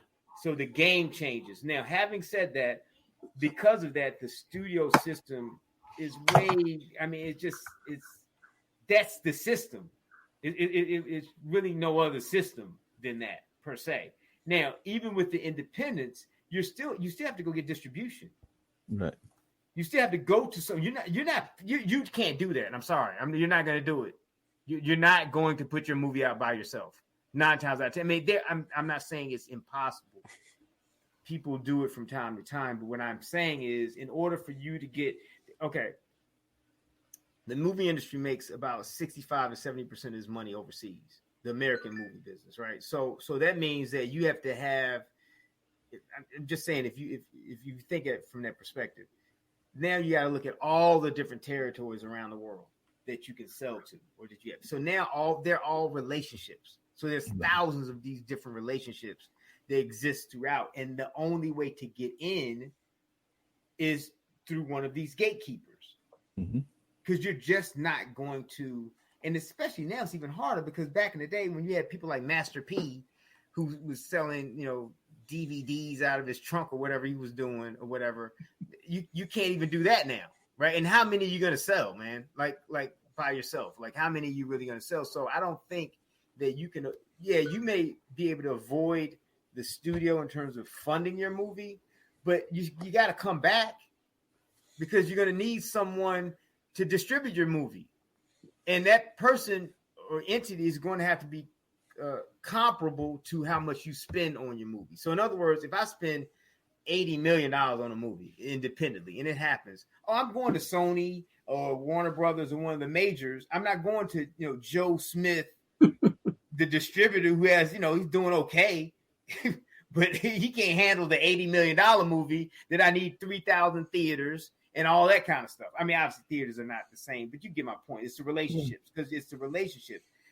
Netflix does not want me to hear from me, because I'm not a vetter. They don't know anything about what Ronnie Warner thinks. He's not. They need the people that are coming to them that can vet these movies. They can look at them and say, "Man, no, this is a good movie. It has so and so in it. It has such and such in it. You're going to make your money," because that's how they determine whether you're going to make your money. See, in music, the person does have of course, if it's whomever Katy Perry, whomever the big star is, does mean something. But with movies, there's what they call promotable elements. So if I take Tom Cruise, I'll just use him as an example, then I know the distributor knows that Tom Cruise is worth $500,000 in Italy. He's worth another $400,000 in Spain. He's worth another $1 million in Europe, right? So now they go, okay, we know that we have Tom Cruise is directed by such and such, and they're worth X amount of dollars. So now everything is, and it's an action movie, and we know that's worth X amount of dollars. And you combine those things, it also did this amount in the box office. So we put that in the category. Now we know that I can sell this to this territory for X amount of money, right? X amount of dollars. I hope I didn't go too far, but my point is, when you're dealing with a system that's very stringent about how it makes its money and how it categorizes these different areas, then they become more and more important. And it's just harder for you to get things out on your own in that kind of way. If that answer your question? No, that Yeah. makes a lot of sense and everything. And one of the things that I know people have been concerned about is the fact that there are not enough independent, or I would even argue sometimes if you're talking about the minority community or the community of women and everything, enough gatekeepers in those jobs and everything. Because definitely, as you talked about, there are not enough gatekeepers. So I was wondering if you could even talk about that. And I would argue even in the music business that there are not enough gatekeepers that are actually given enough diversity in what's going on. And I know that's something that you've been fighting against, Ronnie. So I guess I'll start with you, Ronnie. Is there ways that we can change this gatekeeper system to have more inclusive voices? Because I do think that sometimes, whether it's the youth, and a lot of the youth have great ideas, or whether it's some of the minorities or some of, like, the ladies aren't always being served in the correct way by the movie industry, that sometimes there are not enough gatekeepers in those communities, even like in the LGBT community and a number of other communities. But what do you see in the industry in the sense of the gatekeepers and the diversity of the gatekeepers? Hey, can I just, before you answer, Ronnie, I have to go because I got something I got to do that I can't change. But I want to say I've enjoyed this so much. Thanks for having me on here, Marc. It's great to talk with Ron and with Zack. I had a really great time, and it's a wonderful exchange of ideas. Let's keep together. Oh yeah, definitely. We're gonna do that. I'm gonna find out your group. Yeah, I would love to. Yeah, to please do. Definitely. Before you bounce off and everything, one of the things that I always do, and I do want to hear Ronnie's answers, but I always get all the guests a chance to give like a positive thought that they would like to share with the world and all of that. I just saw, by the way, as we were talking, a couple of news things that happened. One that was kind of, I guess, good for a lot of folks, or some people might not think it was as good as I thought it was, and the other was kind of sad. But unfortunately, the CIAA, which is a HBCU basketball conference, has decided that they're about to call off their entire season. So that was actually just a news thing that came across. So they're not going to have the rest of the CIAA season. But on the other side, the Electoral College has officially announced Joe Biden as the winner and everything. So they just announced that earlier as well. So definitely sharing both of those news things that just happened today. But any words of positivity that you would like to share? We're going to get through this COVID thing. It's going to be over. Maybe not today or tomorrow, but within 6 months, I think we're really going to turn the corner. And then like early summer next year, where things are going to start to get back.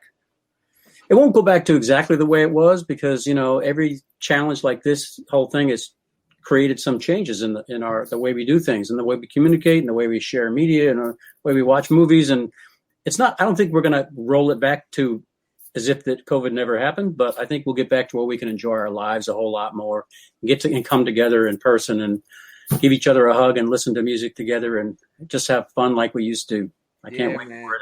Thanks to everybody. Thanks to y'all, especially, and thanks to everybody watching.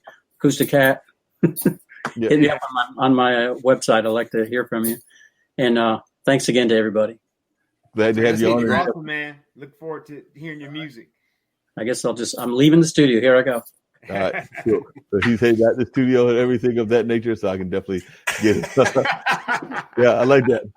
That was classic, but definitely. And speaking of Acoustic Cat, I'm gonna bring up some of her comments while you are answering that question of what's going on with having enough people that are in those kind of like positions of being the gatekeepers and all of that. But Acoustic Cat was saying that we were talking about music earlier, that Jimmy Buffett and Mary Gother, they are some of their faves, but they are wonderful storytellers. And I think they were also saying that they might not be the greatest singers in the world. And then they were saying that they loved what Grant was saying. And then last, they said that they found Grant on Instagram and Facebook and is definitely looking forward to meeting them through the wonders of technology and all of that. So that being said, Ronnie, what is your thoughts about the gatekeepers and whether we can diversify what the gatekeepers are?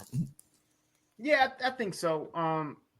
At the end of the day, I don't know the answer to those questions necessarily, because the unfortunate reality is that when you start talking about different groups, whether it be African Americans or women or gays or whatever group it is that is suggesting that they aren't playing on equal playing field in terms of distribution. And I would surmise that there is an issue, right? I don't know how the depth of the issue. I don't know that changing the. When I say complexion, I don't mean just skin complexion. I mean whatever it is, whether it's a female or African American or LGBTQ. I don't know what that does in terms of how they look at different elements to how they judge. Do they want to participate in this particular project, right? So let's say it's an African American movie, romantic comedy, right? And you say, I'll give an example. Like I used to look at, there's a website I go to for all my data called Numbers, and they Zack, you should check if you don't already know them, but there's a great resource. And I think it's called Nash something is the company that does all the sort of the aggregating and all that stuff. And so I would look at, I would take Tyler Perry movie, right? And I would look at his U.S. I'm sorry. Am I not on screen? Oh, there we go. Yeah, there you go. Okay. I would look at it's funny because like I was looking at this like I have no control over my the position of my camera. Like Marc, I'm not on. Can you get me on, man? I'm halfway. Can you do that? Can you just like no, Ronnie, move your computer. That's how you do that. Well, I've got a solution for that, and you go actually do it another way. There we go. No, that was me. That was all me, man. I was like, man, why am I off to the side? Okay, that was on me. Okay. Hold on a second. We're gonna put you in the middle. And then you'll have the lead. There you go. Don't put me on the lead, brother. I didn't want to be the lead. That's too much responsibility, man. All of a sudden, your viewership may start to dwindle. No, but I'm sorry. What was that? What were we saying? About the whole concept of folks that are in a position of being the influencers and all of that. Yeah, so I don't. Again, it's hard to say because when you look at territories across the globe, I'll give you an example. Africa is just completely ignored with distribution. Like the only place that even remotely counts is South Africa, right? And so that you remove, and part of that is, I mean, there's economic issues there, and then there's also language barriers. I think there's like 2,000 languages on the continent of Africa, right? So there's certain type of things that go on there, even though language is not a major issue, but it is enough an issue because if I'm going to France, then I know I can dub it in French. Okay. Done, right? But if you're going into an area and your population is 30% speaking this, 20% speaking that, 10% speaking this, whatever. Are you going to go through all of that? I mean, I don't know. And then the economic challenges. What if you're in an area that's people are making $30 a week or some crazy number. They're not renting your movie for $2.99 or whatever the case may be. So that's you got to take those things into consideration. So I don't know the like I was saying when I would go to numbers, I would look at Tyler Perry's domestic box office, and it would be literally almost the same number as his global, which means he didn't sell at all.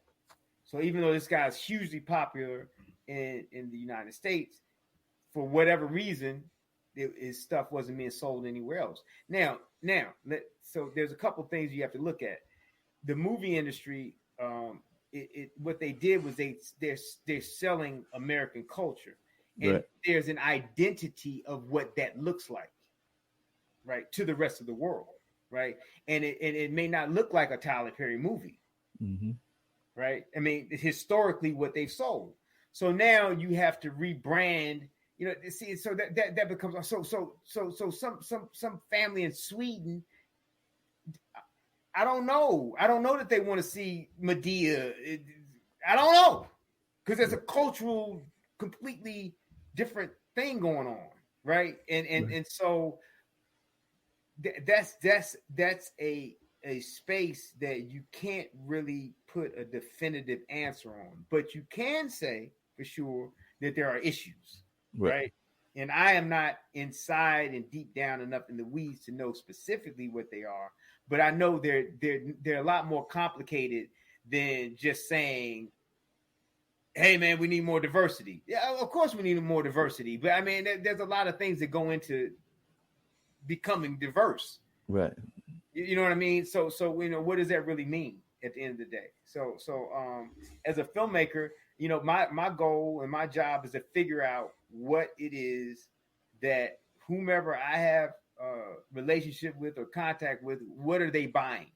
Right. And that's where it is, man. If you know that they're buying X, Y, and Z, then you need to try to make that, or you're lucky enough to make something that folks believe they can sell. And that's just the unfortunate reality of the game, man. I mean, it's just one of those things where you got to keep fighting the good fight. And every now and then, you'll put out a really great movie and it'll change a little bit of a narrative. I think Black Panther did something for the African American community in terms of tentpole movies and things of that nature. Oh, maybe you can have a Black lead in a tentpole movie and it do $1 billion overseas. And same thing with women. Women have, they've been some of these action leads lately, and if they're showing numbers, then hey, man. Because one thing I will tell you, this system is the only the true prejudice that they have is for green. If it's making money, they'll go against their own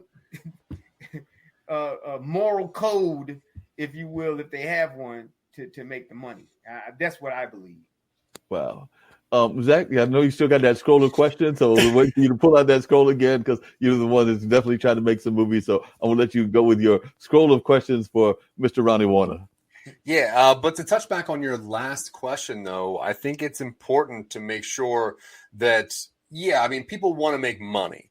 And when you look at websites of movies that have made money, those are all based on movies that have made money, which are those are based on movies that have made money, which those are based on movies that have made money. Yeah. So you're basing a lot, not you specifically, but the generations in the world are basing a lot of things on what has always made money, which has been a white man in charge of telling a great story. That's what sells, unfortunately. But something that is very important to Dylan and myself, when we got together, and I really put a lot of trust into him as far as taking my stories and taking my ideas and crafting them, is that intersectionality has to be in there somewhat. It can't just be a white guy telling a white story about another white guy. Now, granted, I'm a white man, so it's not fair for me to tell other stories, but it is fair for me to try as much as I can to make it as inclusive to everybody. I mean, when you look at, Africa, for instance, there's not a lot of English-speaking white men there that are the heroes of their stories. But that doesn't mean that they don't want to see that, And you think about India, there's more people in India and China than there are anywhere else, but there's not that many Indian-led movies coming out of Hollywood. But that doesn't really make sense if you think about it, because there are more of the population than there are here. So I think it's important, and I totally agree with what Ronnie said. Like, companies want to make money, and they want to be able to sell the product, and they can only go by what they have known. But I think that it is important for the future gatekeepers to keep in mind that there are a wealth of people out there that need inspiration. My daughter is 21, and she didn't know that a female could be a Jedi until The Force Awakens come out. So she spent her first 12 years of her life thinking that Jedis could just be dudes, and that could never broach the spectrum of her thought concept of like, well, okay, I can be a Jedi, but if I were a Jedi, what else could I do? So there was no original launching point. Now, if there were that a long time ago, who knows where we'd be now, Right. So I hope that in the future that the gatekeepers are keeping that in mind, that there are a wealth of people out there, and there's a beautiful amount of stories, and there are a lot of people that just like to be swept away by fiction. So I think it's important that the people that are holding the gates and the key holders in the future are trying to keep that in mind, because it's important. My daughter was hindered because of it. Luckily, not luckily, but like, I grew up seeing myself as Captain America. I saw myself as Luke Skywalker. I saw myself as a lot of things. My daughter didn't see herself in a lot of people except for princesses and, the wife that is trying to take care of too many kids at once while the dad is a goofball. So it's important to make sure that storytellers are keeping that in mind, because there are a lot of people out there that need their story told, or that need somebody to look up to, like Black Panther, that did amazing things for worldwide, and you saw what that was.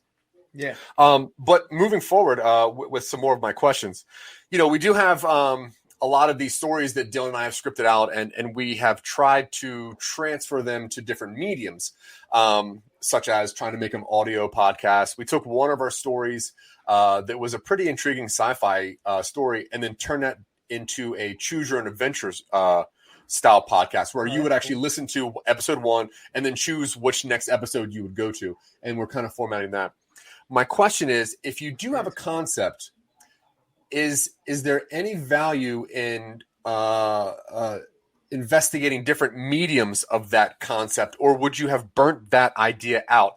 For instance, we have this idea called Silicon Angels. It's one of our flagship podcasts, and the premise is it's a future found footage where it's all around the IT company of a sex robot manufacturer, and it's the calls that people have to call in, but hey, this robot doesn't work, blah blah. So we were trying to decide the best way to film that to make it a visual, because currently it's a podcast. Right. So we thought at first, if we did it in puppet form, that would be very funny to show people a different side. But then we thought, well, we don't really want to do that, because we kind of see it as a webisode, like a web series, where you see it from over the shoulder of the people working in the IT crew. So we're kind of choosing which medium some of our stories are best suited. So my question is, can you burn a story out by using different forms of medium, or is there a perfect form of medium for a story? I think that's a good question. I think they're always, there's multiple forms, obviously. I mean, clearly people write books or do comic books or what do you call it? Not graphic novels that clearly, have then turned into movies, as an example, or TV shows, or different, they find themselves in different mediums. The reason I say it's a really good question is because I do the same thing. Now, I typically lean just towards live action, but I have things that I go, man, that would be better as like a cartoon, or that would be better as some other format because of how the story is being told. You can't have Family Guy any other way but a cartoon, because they do ridiculous things, right? But King of the Hill, maybe that could have been a live action if you got the right characters, because they don't really do anything that's unhumanly. You know what I mean? No one's flying or doing anything crazy, right? So, but then are you better off seeing Hank Hill as a caricature, right? And so that those are the type of things I would look at is how is the story best told, from what perspective? And what you're saying is very interesting, because you're saying you have an IT, it's told from the perspective of the IT people receiving these phone calls, right? Yeah, so when you call a place and you always see that message, it says this call is being recorded for training and purposes. Yes. So the concept behind the show is that somebody found a bunch of those recordings. Okay, got it. And didn't know what it was for, and then listened to them all and go, wait, this is calls for sex robots, and then kind of put them together, trying to find out what this company is. So that was the basis of that show. But before COVID, we designed the show, and it was going to be a workaholic style show where you would see kind of 3 guys in a cubicle answering these really crazy questions, but you only hear one side of the conversation, and the audience needed to kind of figure out what it was. When we couldn't film it, that's when we decided that, this actually works in an audio format as like a found footage kind of audio style. Then we had a person try to animate a couple of the scenes, a couple of the phone calls, to see if it worked as a cartoon. So yeah, we had a bunch of weird ideas, but we don't want to burn our ideas out by using the wrong medium. And I guess my next question was going to be, we do have 40 to 50 scripts right now, and we were thinking about filming a couple, but because we don't have the talent or the skill or the equipment to do it properly, do you think that it would be more of a hindrance for us to actually produce something that wouldn't be seen in the best light, rather than show people a story and have them develop it for us? Which I guess is kind of the same question as the last one. I want to choose. to choose the right medium and make sure that it's being told properly. Because if I show you a movie that I didn't film, I mean, I filmed myself, but not very well, you're going to be taken out of the story because you're like, oh, this looks awful. You know, I don't care anymore. Right. So then the story doesn't get told. And my fear is trying to develop something that is going to be a hindrance to a story that could be told better by somebody else. That's a good question. I kind of look at it like, how can I put it? Because there's no right answer because you don't know how it's going to be received, right? So let's say you have the opportunity to make this project, right? So you make it. It doesn't look very good for whatever reason, right? But someone sees it and it's like, man, no, that's a really good. Because they understand that the execution was not very good, the acting wasn't very good, or blah blah blah blah, and they can see it. I think. Am I not? Because Ronnie, along those same lines, and then I want to hear your answer as well. But along those same lines and everything, one of the greatest independent movies that has ever existed in my mind, if I remember correctly, and I'm not going to even lie and say that I saw the movie, but I've seen clips of it. But I don't remember Blair Witch Project being the greatest shot movie in the world in terms of its cinematic value. Like I said, it was a bunch of independent people that wanted to make a horror movie. But as I recall it, like I said, I did not see the entire movie, but as I recall it, it wasn't the greatest shot movie in the world. Or is that just a misconception on my part? It was a storytelling technique to be shot poorly on purpose. Right. Yeah. So they used what made it work. Yeah, they used the lack of directing to tell the story, which was ingenious, but a flash in the pan. You can do that once, maybe twice. So yeah, it wasn't that they had a bad directed movie and it turned out well, like The Room. It was they set out to make this look like that. So yeah, sorry. So it actually was done well. Yeah, very well. right, because it was meant to look that way, and they got a pay lick out of it. It definitely sucker people. People are like, no, this is real. Like, dude, it's not real. It's a movie. Yeah, man. Come on. Yeah, that thing really worked for them, man. Yeah. I mean, well, it really worked for. It's funny because we had a agent that had been, I guess, working for their distributor, I think, and to quote him, he was like, man, it was like we really like literally just stole money from them, and I don't mean it like they literally illegally, but you know that's the game because these guys were young, you know, made a movie for $50,000 or whatever it was, and it just, you know, folks got a hold of it. And here's the good thing though, because I mean you can say stole, but did they really think they were going to make like $10 million in their pocket off that movie? Of course not. So you know, so what, man? You know, it is what it is. But going back to your point, I think that I would not. Okay, I wouldn't set out to make something bad, right? I mean, you know what I mean. So if you put in your best effort, then I think that it will serve you properly, so right? You know what I mean. So I don't think it will, even if it turns out not as good as you want it to be, I don't think you will be misserved in it. Yeah, and I think that my problem there is that because I don't have the knowledge of you know the DP or the cinematographer or anything. I have a vision for a story that I know works, and then I can write it down and it works, and I can talk about it and it works. But then when I grab a camera and I try to see what I see in my brain, it doesn't work exactly, which means I'm automatically compromising on a story that should be told better by somebody else, or at least with more experience on my end. That's kind of where I'm sitting. I'm in this weird spot where, like I told you last time, like we have a bunch of really cool stories that I think are very thought-provoking and something that I've never seen on screen. And I am a consumer of content. I've seen all of your movies. I watch absolutely everything all day, every day. I wake up at 2:00 in the morning just to consume content. I love it, man. And I know that my content is original and in that paradoxical phrase. I just know that if I try to do it with my talents, current and skills and equipment, it will do it a disservice. And I think it will maybe prohibit me from trying to further that, you know, that story or that project or anything. And I'm in a weird, like, discouraging myself kind of phase because I don't want to mess up a project and then ruin it, you know, because I can't do it. But I don't want to sit on it because I feel that it's worthwhile. So I'm kind of in that weird phase where I don't really know what to do, but I know that I don't know how to do it. No, and that's a good position to be in terms of having something, right? To be, so it's one thing to not have anything at all and go, man, I'm really sitting here trying to figure out which way to go. It's like, man, no, just go somewhere. In this case, if I were you, this is me. One of the biggest things we can do, and I know with artists like this, is that we hold on to things because we want it to be perfect.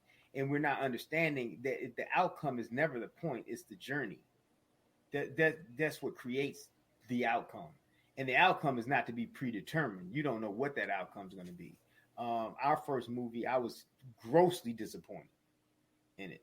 I was like that script was a solid A script.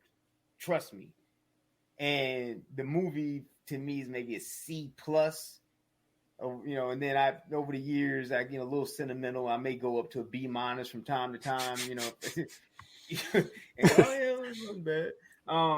But it was because we didn't, we were new. We didn't know all the stuff, but now fortunately we did have people that supported us. And so we didn't have a bad movie. It wasn't, so it had all the, the right, we had a good DP and, we had all the right people, you know what I mean? But it still could have been better. There may have been a couple cast decisions that could have been better. I thought my performance could have been better.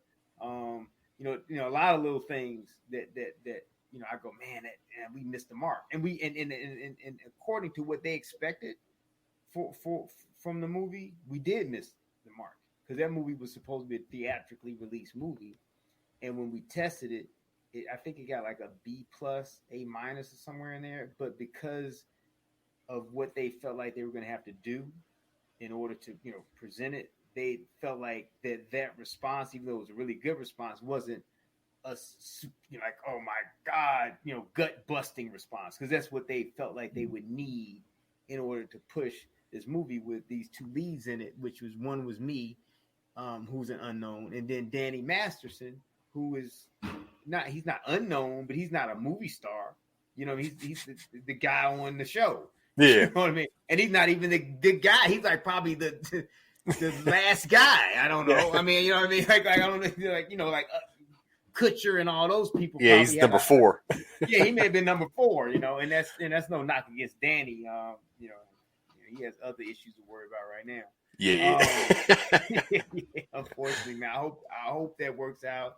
I pray to God he didn't do stuff or whatever, but because he was a really nice guy. But what my thought process is, man, don't hold back.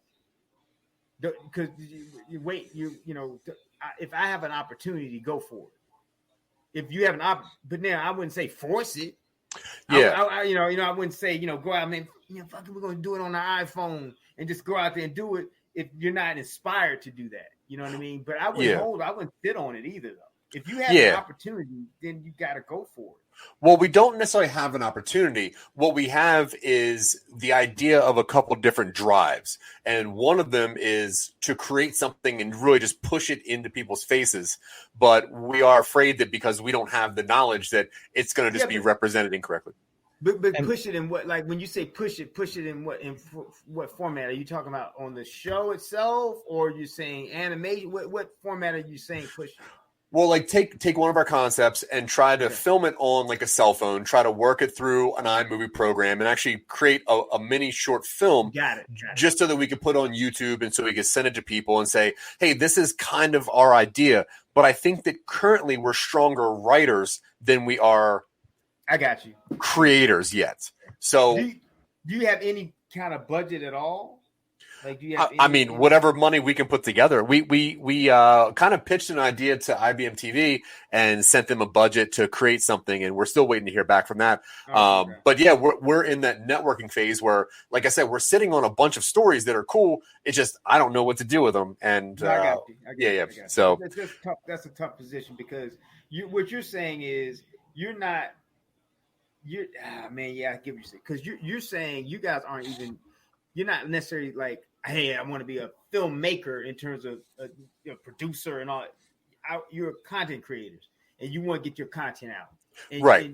Right. And so by those means, you have to figure a way out other than just sort of sending query letters and stuff like that. You're saying, hey, how can we put some of our stuff out to showcase who we are, to create more opportunities? Is that kind of where you are with it? Is that? That's exactly. Now, I would probably love to be a director in the future, because I think that I do have a pretty stunning vision, but I know that my knowledge and my skills are lacking aggressively. I did sign up for masterclass, so I did take as many filmmaking classes on masterclass. I did sign up. Okay. I signed up for a bunch of grants that are in Colorado for filmmaking grants, but because of COVID, a lot of that money has been deferred, so I can't really do that. And I do feel that once I understand the concept of making movies or film or anything, then I'll want to do that. But currently, Dylan and I are content creators, and the reason we started the show Talking Upstream is to show people that you could give us a very stupid concept and we could write a full feature film in about an hour and a half, just with that. So we thought that our first step to show people that we're content creators is to have a show like Talking Upstream. And then we're moving that into a Twitch fashion so that we can engage with our audience a little better. But yeah, we're kind of stuck in this thing where we're known as cool podcasters, and we show up in a lot of weird podcast things, and we're known as content creators because of Talking Upstream. But we want to make that next step, and we just don't know. You know what I would do? You're in what part of Colorado? Springs? No, what? Boulder. Boulder. What are there any universities there? Well, there's CU's there. Colorado University is in Boulder. Do they have a communications program or filmmaking program? Yeah, they have a pretty good program. The problem, once again, is that because of COVID, the half of the school is shut down, and the applications are kind of online only. And I've taken online classes of certain things, and I'm not even talking about for you to take classes. That's what I'm talking about. You need to go find out who the director class. You need to go to that source and find some students. Find a director student. Find whatever. Just find a student in that place and say, "Look, man, I got a script. We have a small budget, and we want to make a movie." And then what you do is allow these young kids, with your oversight, and you can use me. I'll help you. Along the way, if you need, hey man, what do you think about this guy, this girl? If you want, you know what I'm saying, in terms of sometimes vetting this, someone's real or what. I mean, and I don't think you need me, but I'm saying I would, make myself available to help in any way I can. But I'm trust me when I tell you, you're an OG, bro. Like you're a smart guy. You're out here doing, making a life, man. And so when you go to these young folks, man, they're gonna listen to you just because you're OG. And if you go say, hey man, I'm putting this film together, I got a couple dollars, maybe pull up a couple $1,000, $500, whatever it is, whatever. I don't know. Depends on the script, right? Yeah. But you have the short 10-page script, right? Man, and I'm telling you, they will shoot your movie. They have cameras. They have all this stuff. You show up with a script, and they have everything you need is sitting right there. All you have to do is find someone and say, "Hey, man, I'm trying to shoot a movie. I got a small budget, and I need to get put." And they will do it, man. I'm telling you. And that's why I'm saying you're in Colorado, right? Yeah. That you have equity in having a script and maybe a couple dollars to go and get these people who want to shoot movies. They're not in LA, they're not in New York or wherever, these mecca, places that I'm telling you, when I'm trust me when I tell you, if you go to, it doesn't have to be Colorado University. It could be I'm sure there's some other film schools. Find some people that are young though. Don't get nobody our age. Yeah. You get people with promise, right? People our age have settled into their failure, right? Yeah.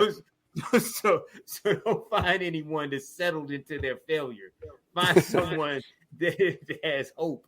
And I'm kind of being funny, but what I am saying though is, trust me when I tell you, man. If you go to these young, that's what I did. I did a web series, and I went as one guy. He just graduated, from film school. He had all this equipment. He couldn't wait to show up. He had all his equipment, and I had another young lady that was a up and coming, just got out here, a little camera person or whatever.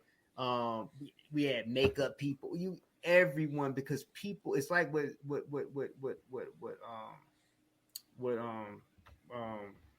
the young lady was saying. Oh, the young lady. Well, the young lady. Well, Grant was actually saying it too, but the young lady said it too. Aristocat, is that, man? Artists. All these people are artists.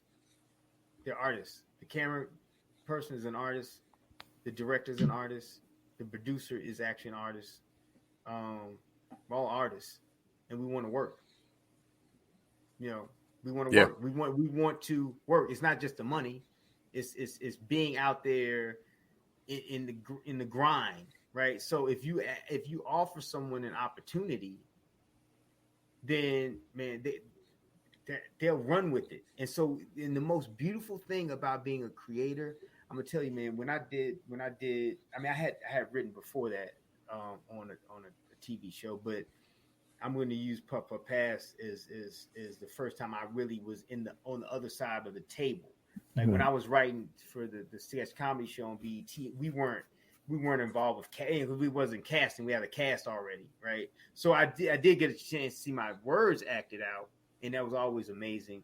But when I watched people audition for these characters I created, and I was like, oh my God, man, I even, they would come bring these just some whole perspective on it. Maybe I hadn't even seen, right? And so that's the art. That's the thing that people like doing. They want to be involved with the making of whatever it is. And so the person like yourself that sits back on the other end, man, see, that's the thing. It's like you say you have a 21-year-old, right? Mm-hmm. Now, at some point, she, had different levels of graduation. Maybe it's the first time she rode the bike or walked, to the store by herself, or something that was a moment of you having to let go, right? But how beautiful is that when you let her go and ride the bike or whatever, and she's okay, and she's super happy, and you're like, oh yeah, man, good job, right? That's what you have to do with this.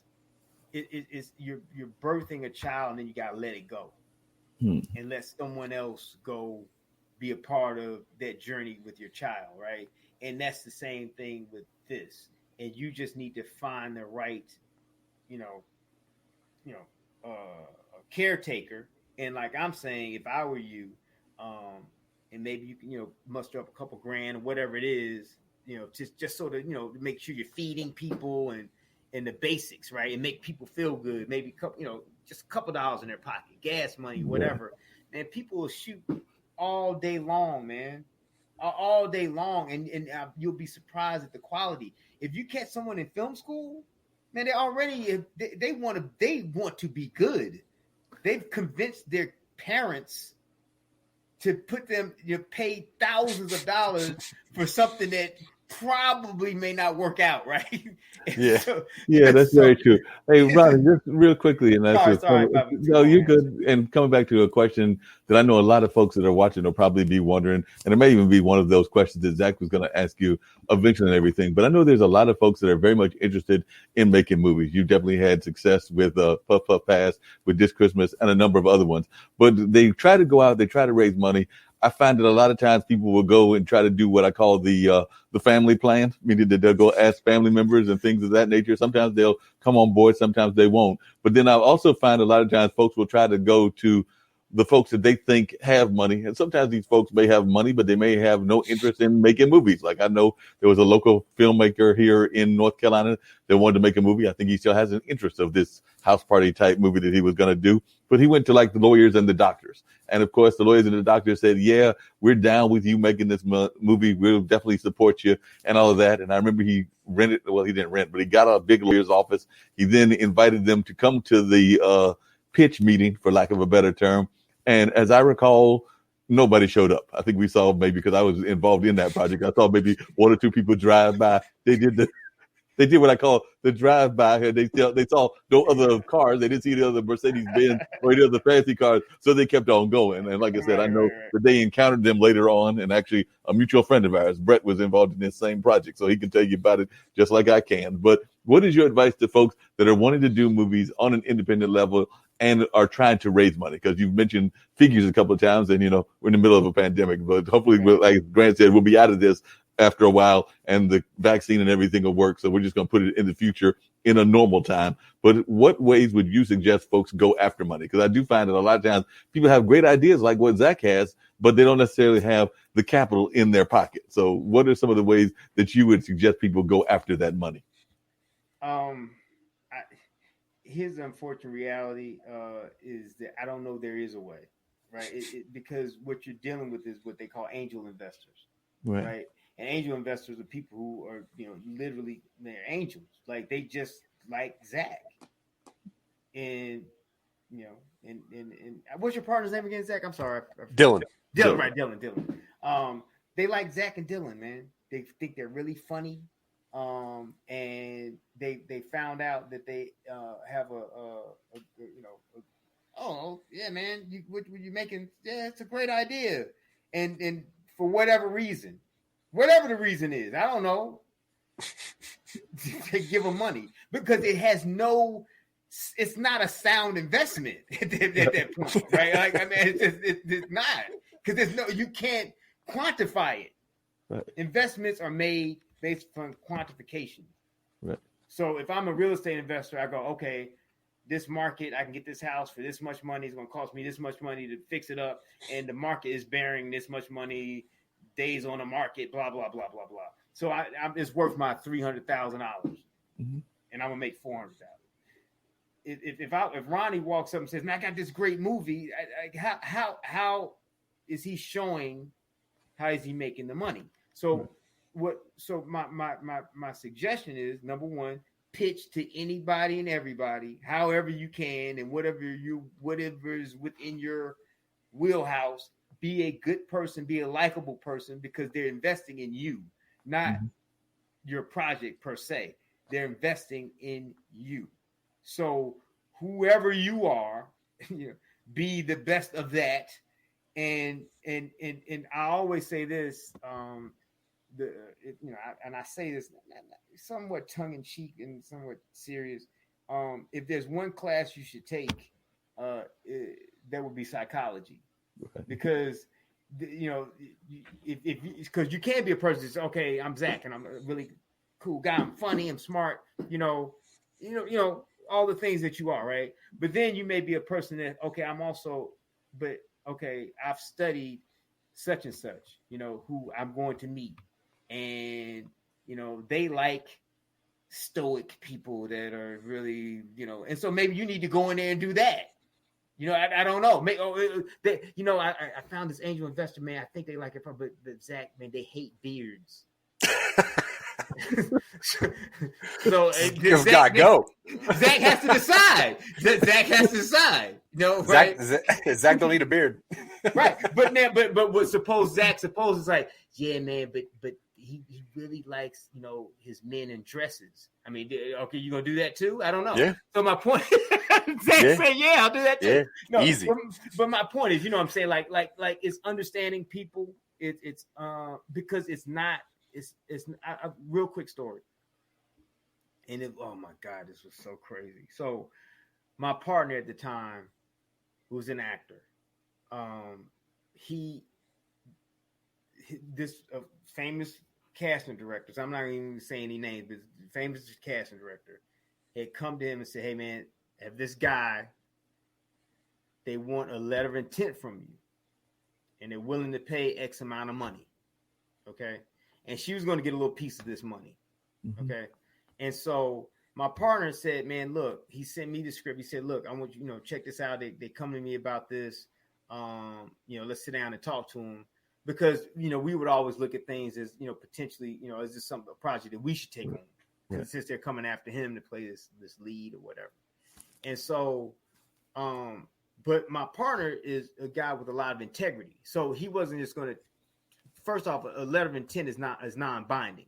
Mm-hmm. So you can just, but it does help you as a filmmaker because that means you've had a conversation with this person and they really they liked it enough to sign a letter of intent. So that obviously does help. However, it is non-binding.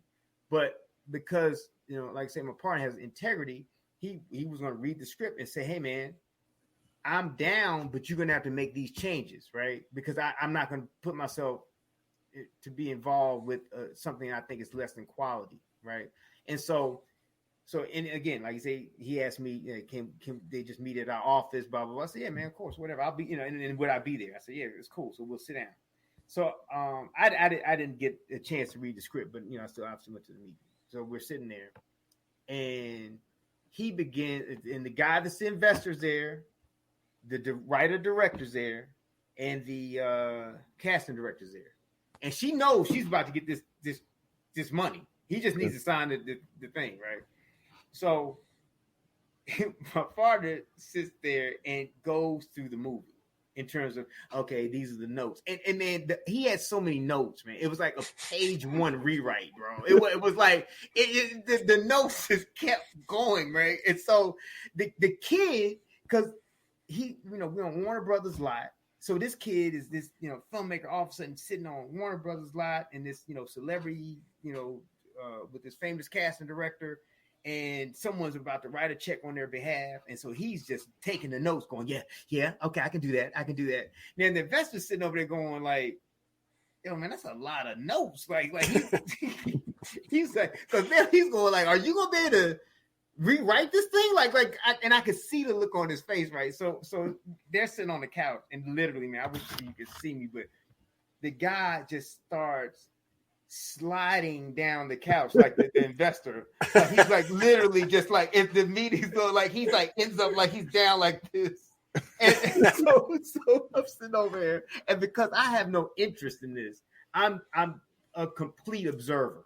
So I'm getting to watch how this unfolding because I have no vested interest in it, right?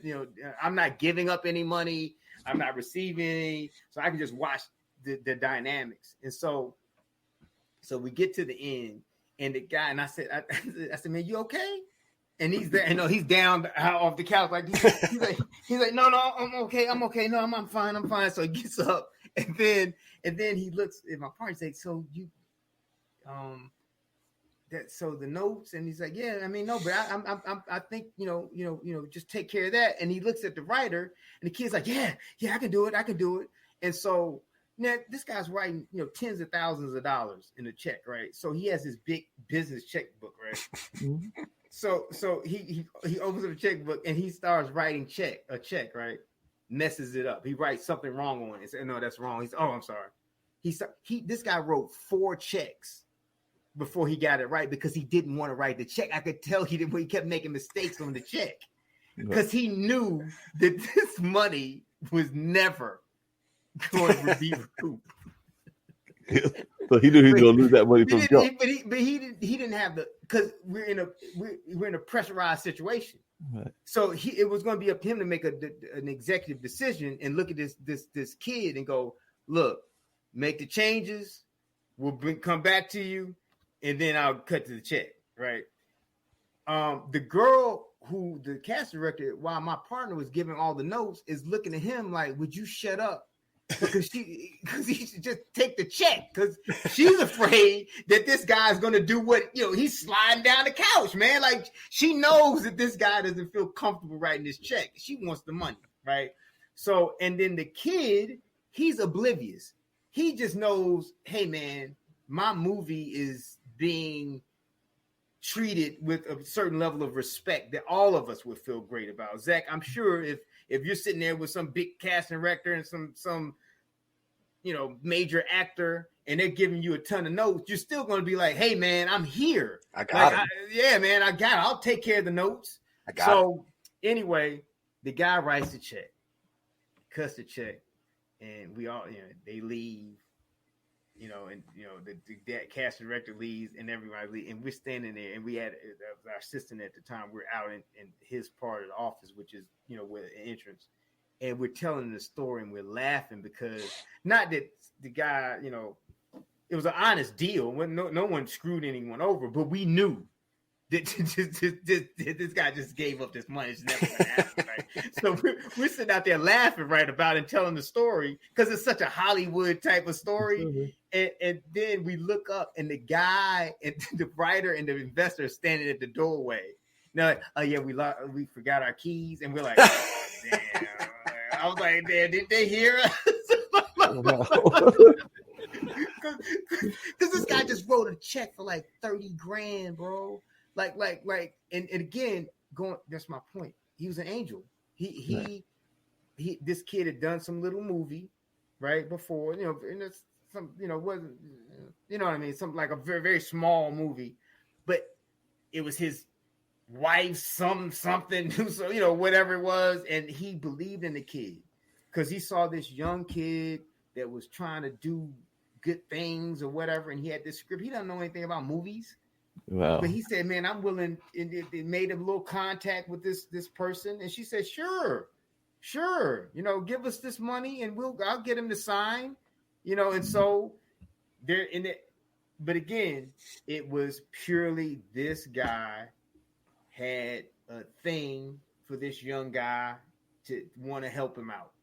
That's all it was, man. So it's all about relationships. It sounds like at the end of the day, and a number of times it's about relationship and all that. And I know that we got to wrap up in about 15 minutes because I got to do my audio podcast as well. Y'all are all welcome to join me on that as well, and I can put the number in the chat if y'all are available for that. But one of the things I'm curious about is one of the other people that's on this show and everything a number of times is very much excited about those movie like platforms like the movie markets and things of that nature. You've been in the game for a number of years. Is that something that you really care about in terms of like shopping your movies? Do you find that like those movie markets are actually a good way to get your movie, particularly as an independent movie maker, or do you find them to be in some ways a either a good avenue or they're a waste of time? Well, I see, because it's really about the journey, and unfortunately we don't take the time to smell the roses along the way and realize that we're making connections, meeting people, friends, blah blah blah. So the market is never a waste, right? In terms of just going and meeting people and being in the environment and being around folks. Now, if you think you're going to go to the film market and walk away with a check, then and that's all you're going for, then probably not. It's just not there for that. Like it's just not, man. I mean, like, why would it be? I'm not saying it doesn't happen at all, but you got to think about. Let's look at this. All right, so we're talking about hundreds of thousands of dollars. That's at the minimum, and then it normally we're millions of dollars, right? We're not talking about a few $100s or a few grand. We're talking about a lot of money, right? So the person who has that much money and is interested in producing a film is not just randomly sitting at a film market. Right.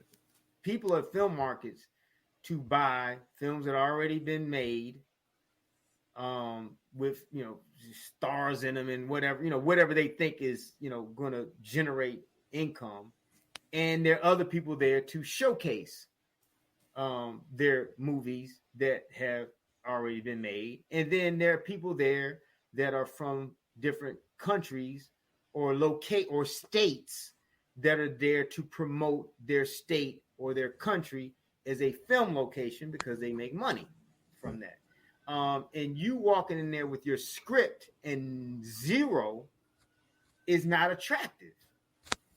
Doesn't mean it won't happen. It doesn't mean that you shouldn't go and pitch your idea, because you're going to meet people and you never know what's going to happen. So it's not a waste of time, but it is a waste of time if all you're thinking about is getting your movie funded. You understand what I'm saying? Like I've been to the film market, the one out here, the AFM, like probably 10 times, right? And I've, no, zero. I mean, most of the time I'm not even trying to pitch anything. I'll go because people are there and some friends, and we go. And but this past time I went, I did sell something, right? I had something to sell and I sold it, but it was something already made, right? But I would never say it's a waste of time in terms of the experience. But go there. Don't go there to sell your movie. Go there to meet people. So then be strategic about the kind of people you want to meet. Mm-hmm. You know what I mean? Because though that's what may serve you later. So if you get a chance to talk to a distributor, say, hey, I have a romantic comedy. How are they doing in the market? And who you know what I'm saying? Ask questions. So now you can learn how to package it for an investor, perhaps. You know what I'm saying? So rather than going, I got a movie, will you read my script? And man, dude, I went to one and I sent out, it was funny, I sent out like 60 queries on, and I had had this movie called Jelly that I was trying to make. And I'd done, all this little stuff, and I'd done some, it was about a girl group, like an R&B girl group. And I had the group, I had a production team that had won Grammys and stuff. I mean, it had a nice little package together. I shot a little piece of them, sort of just sell the girls or whatever. And so I went to AFM. I met a couple people. I sent out like 60, little, query letters to, all these different distributors.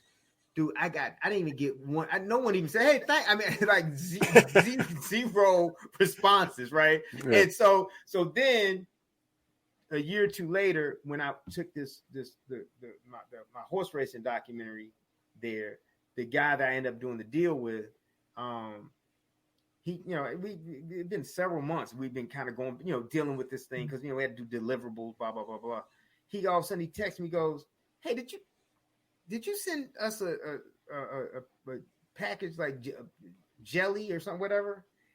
Was that you? I said, yeah. And I was like, he's like, so my point is, here I am, a year or two later, I'm doing a deal with this guy, but they didn't even, respond to my query because most people don't want to work, bro. Like they don't want to do anything, man. Why? So when you hand them your script, you ask them to do all the lifting, right? You want money, put the thing together. I mean, like they're like, okay, man, like really. And you gotta understand, studios buy scripts every day. We sold a script. I sold a script to the school studio a few years back, and man, they went out of they went under. I don't know what happened to them. My writer got paid a lot of money, and then it's I don't know where this script is. I'm sitting here thinking about, man, what if I put a new name on it? Maybe I could try to resell it. But my point is these people, these big companies are buying scripts all the time. I know a guy the guy that directed this Christmas, as a matter of fact, Preston probably sold at least 10 scripts to the studios before this Christmas got made, and none of them got made. No. Just buy them. I mean, that's where you want to be, Zach. Them 30 scripts, like, dude, I'll sell half them right now. Just sell them, man. Take them. If they get made, fine. If they don't, man, I don't care. Give me some money so I can make something. Exactly. But all I'm saying at the end of the day, is that, to use Zach seriously, man, like really, like go find some young filmmakers, man. I want to go back to that, man. Seriously, bro. And like, and if you want some help, like in terms of vetting that, or questions to ask, or any of that stuff, man. If I can help, let me know. But I'm telling you, bro. I'm telling you, man. If you got a 10-page script, a couple grand, to take care of you gotta pay people a lot of money. I'm saying to feed them, because that's the number one thing. Feed people. That's the number one thing. Feed them well, and that's the number one thing. Don't overwork them. 8-10 hours, maybe 12 hours, whatever days. Limit your locations. So do something that has maybe in a house, right? So it's just you're in one room or two rooms, and that's where all your dialogue and your character stuff comes in, because that's what's going to showcase you. You want something that's going to showcase you as content creators, not let the tricks of the movie. You want straight dialogue, interesting characters, and interesting situations, and make it short, brief, couple of locations max, so you can afford it. Get some favors. Some folks that got a house, maybe a buddy that has a coffee shop or something, and maybe let you, whatever it is that create some atmosphere. I would also make sure when you do it, the small things that you want to always pay attention to is your set design. So make sure it's not like like you see me right now or yourself, right? Okay, Mark. Okay, like my background's not bad. Your background, my background sucks. Yours bad. Like for a movie. I'm not talking about you. You're great, Mark. Because I don't want to be distracted by other things, Mark. I want to see you. Right. I want to see your face, Mark. Right. But like I say, like you have your background has is texture to it. Mine clearly has a few things in the background, stuff like that. That's a huge deal. Like that's a huge deal. That's number one. Number two is if you can get a couple extras, get a few friends to add some background, so some people walking by or something, because that fills it up and makes it look like okay, there's a world happening, and not just somebody pointing camera at some guy and they don't have any money. And that's why they don't have any atmosphere. You know what I mean? Yeah. So create atmosphere, good set design. Again, those are things that you are going to have to pay attention to, because you're not going to afford a second AD and all that kind of stuff to pay attention, or a set designer. I mean, I wouldn't worry about that. I would worry about making sure I'm doing that myself, right? Unless you just have unless you come across someone that's an interior decorator or set designer that's young and wants the experience, right? So that's awesome if you do come across it. I'm saying typically you may not. So make sure you do that part and take care of that part in terms of the act, because that's something you can do, right? And other than that, it's just really about getting in that community. And I'm telling you, you got a good little short script that didn't have a lot of locations. That's interesting, has good dialogue, has the characters, they're interesting, coming from, you guys, you know what you're doing.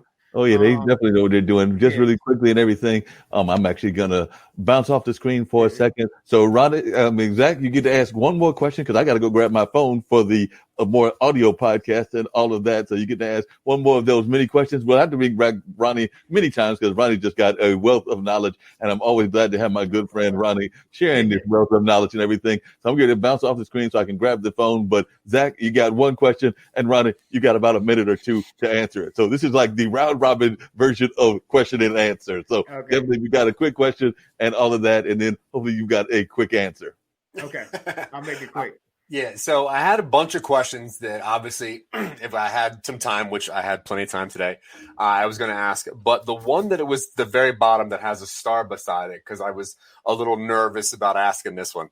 But do you ever take on interns, or have you ever thought about becoming a mentor for somebody that is trying to be a creator, like how you mentioned earlier you never had? So has that ever crossed your mind to take somebody under your wing?